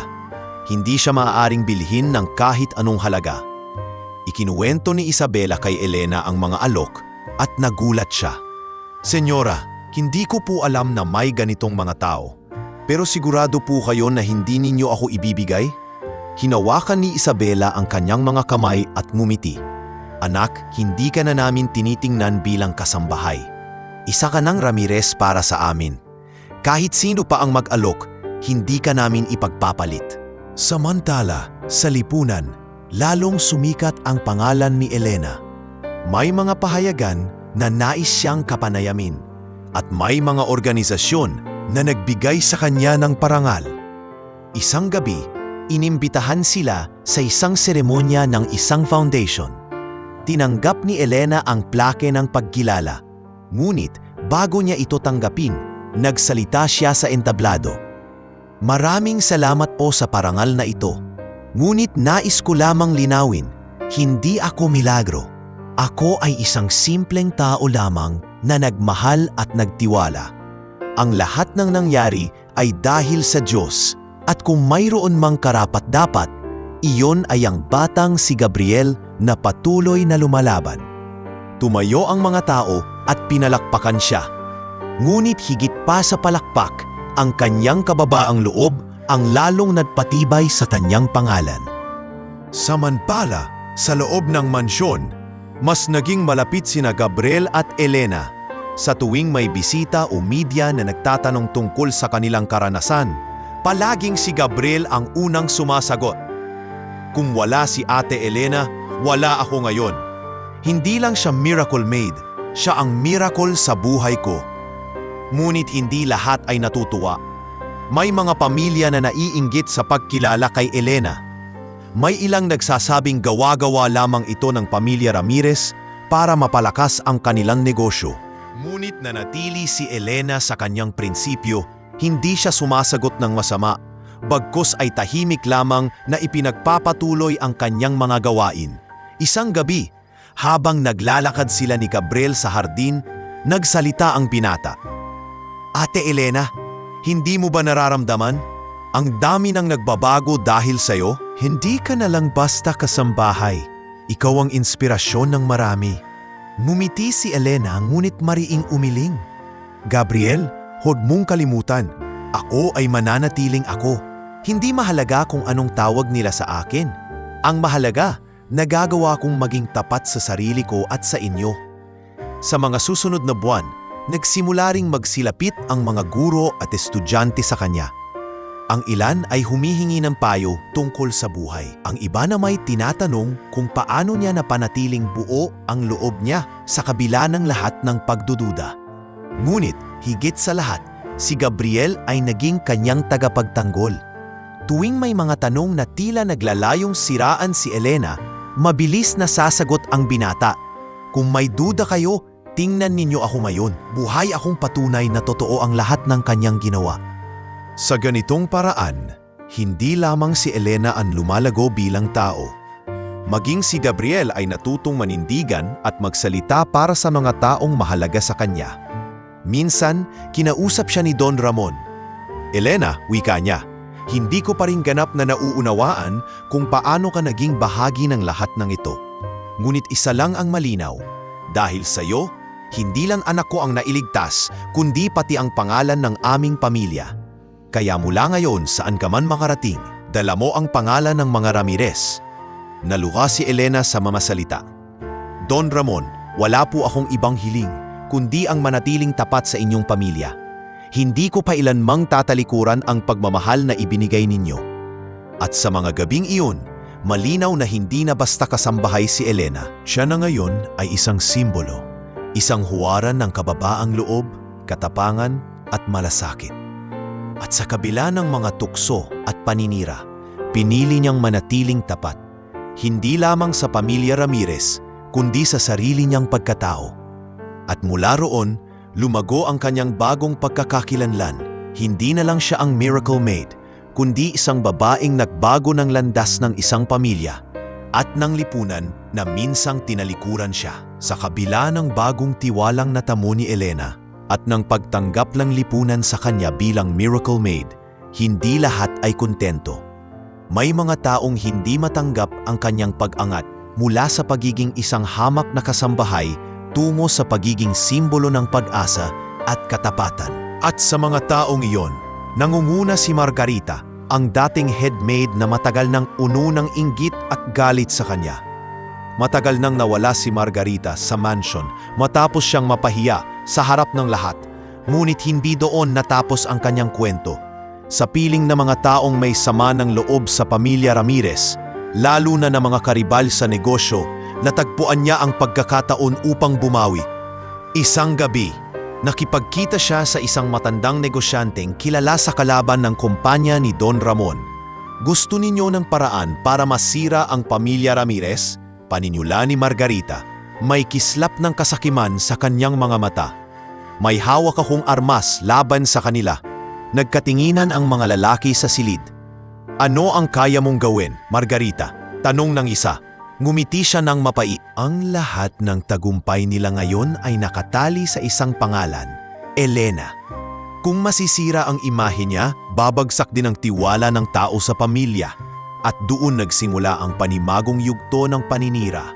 Kinabukasan, naglabasan sa ilang pahayagan at chismis columns ang mga balitang si Elena raw ay gumagamit ng mangkukulam upang iligtas si Gabriel. Hindi daw milagro, kundi mahika negra. Ayon sa isang artikulo, ang iba na may nagsulat na si Elena ay gumamit ng anting-anting upang mapasok ang pamilya Ramirez at makuha ang kanilang tiwala. Nayanig ang mansion sa mga balitang ito. Habang nag-aalmusal, hawak ni Don Ramon ang diaryo at mariing binasa ang headline, Elena, Miracle Maid o Mangkukulam? Umirap siya at ibinagsak ang pahayagan sa mesa. Ganito ang sinasabi nila, isang kahihiyan. Napaluha si Doña Isabela at hinawakan ang kamay ni Elena. Huwag kang maniwala sa kanila, anak. Kilala kita. Hindi ka kailanmang gagawa ng masama. Ngunit hindi mapigilan ni Elena ang manginig. Senyora, wala po akong ginawang masama. Alam po ninyo iyon. Diyos lang ang pinanghahawakan ko. Tahimik si Gabriel, ngunit mariing nakatingin sa kanyang ama. Papa, huwag kang magpapadala sa mga sinasabi nila. Alam nating lahat na si Ate Elena ang dahilan kung bakit buhay ako. Hindi siya mangkukulam, siya ang milagro ng ating pamilya. Ngunit hindi ganoon kadali para kay Don Ramon. Bagamat alam niya ang katotohanan, hindi niya maipaliwanag sa publiko ang nangyari. Sa mga mata ng lipunan, mahina ang paliwanag ng milagro at mas madaling paniwalaan ang chismis. Samantala, sa bayan, lalong kumalat ang maling balita. May mga kapitbahay na nagkukwento na nakita raw nila si Elena na nagdarasal sa gitna ng gabi at parang may kakaibang liwanag na bumabalot sa kanya. Ang iba na may nagsabi na mula nang dumating siya sa mansion, sakalang lumala ang sakit ni Gabriel bago ito biglang gumaling, kaya't malinaw daw na siya ang may kagagawan. Maging sa eskwelahan ni Elena, naramdaman niya ang malamig na tingin ng ilang estudyante.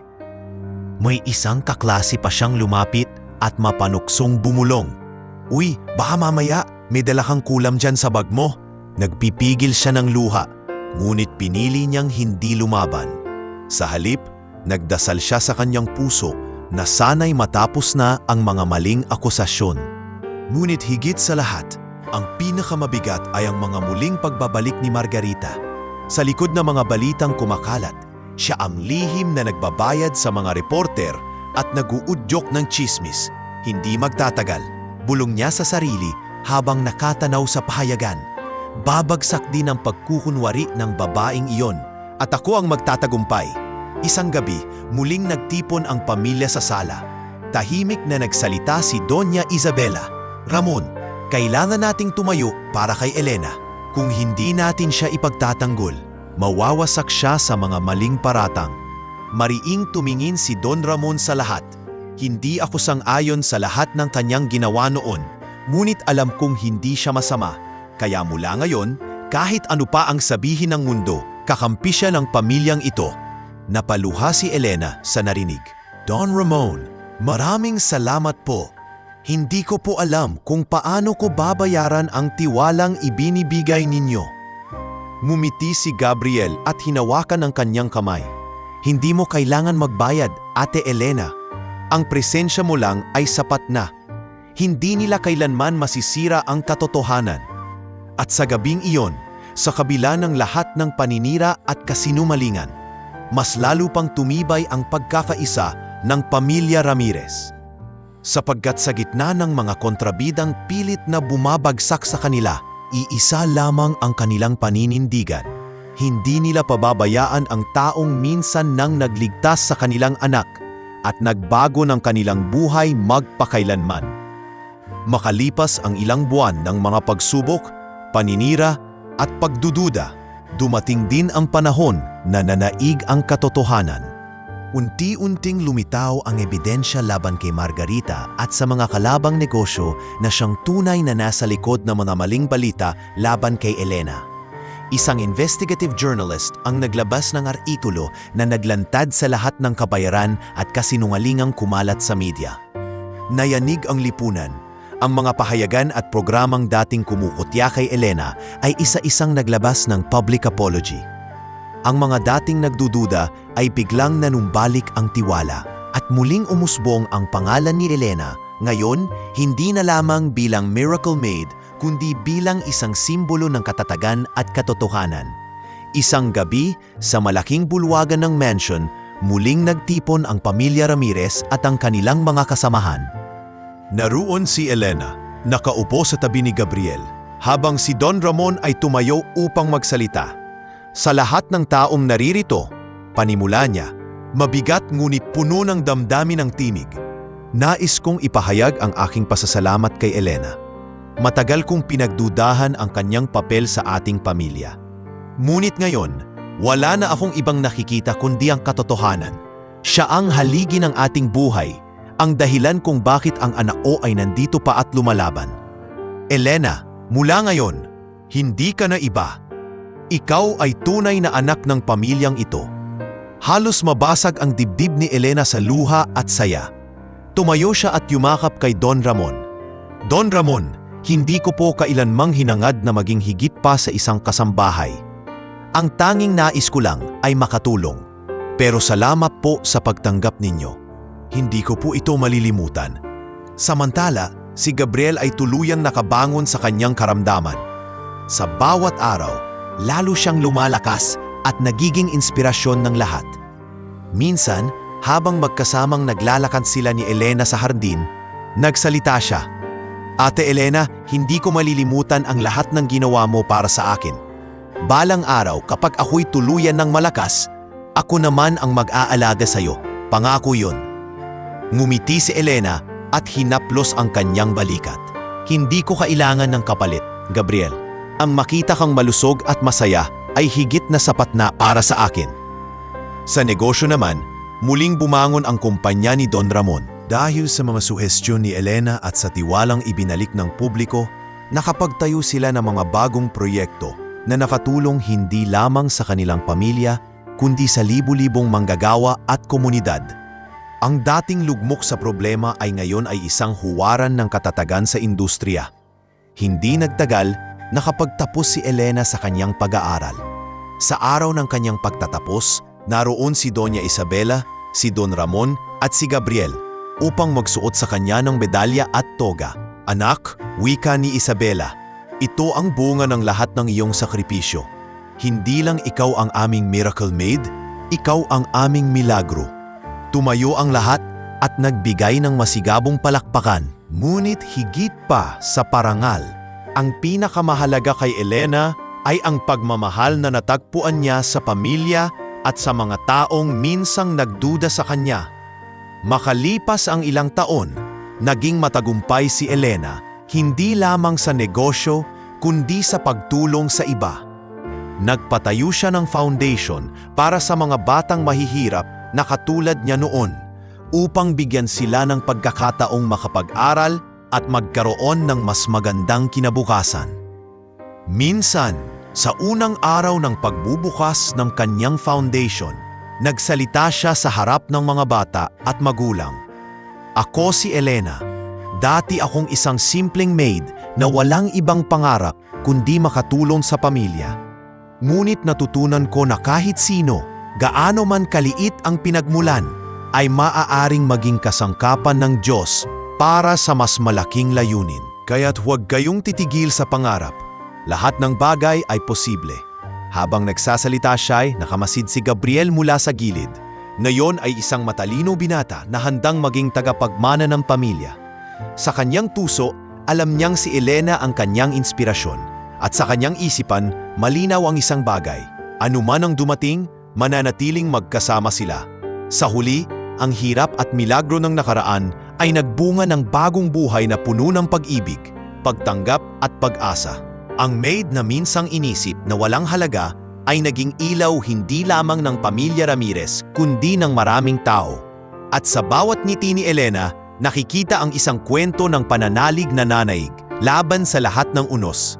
Isang kwento ng pagtatagumpay ng pusong tapat at dalisay.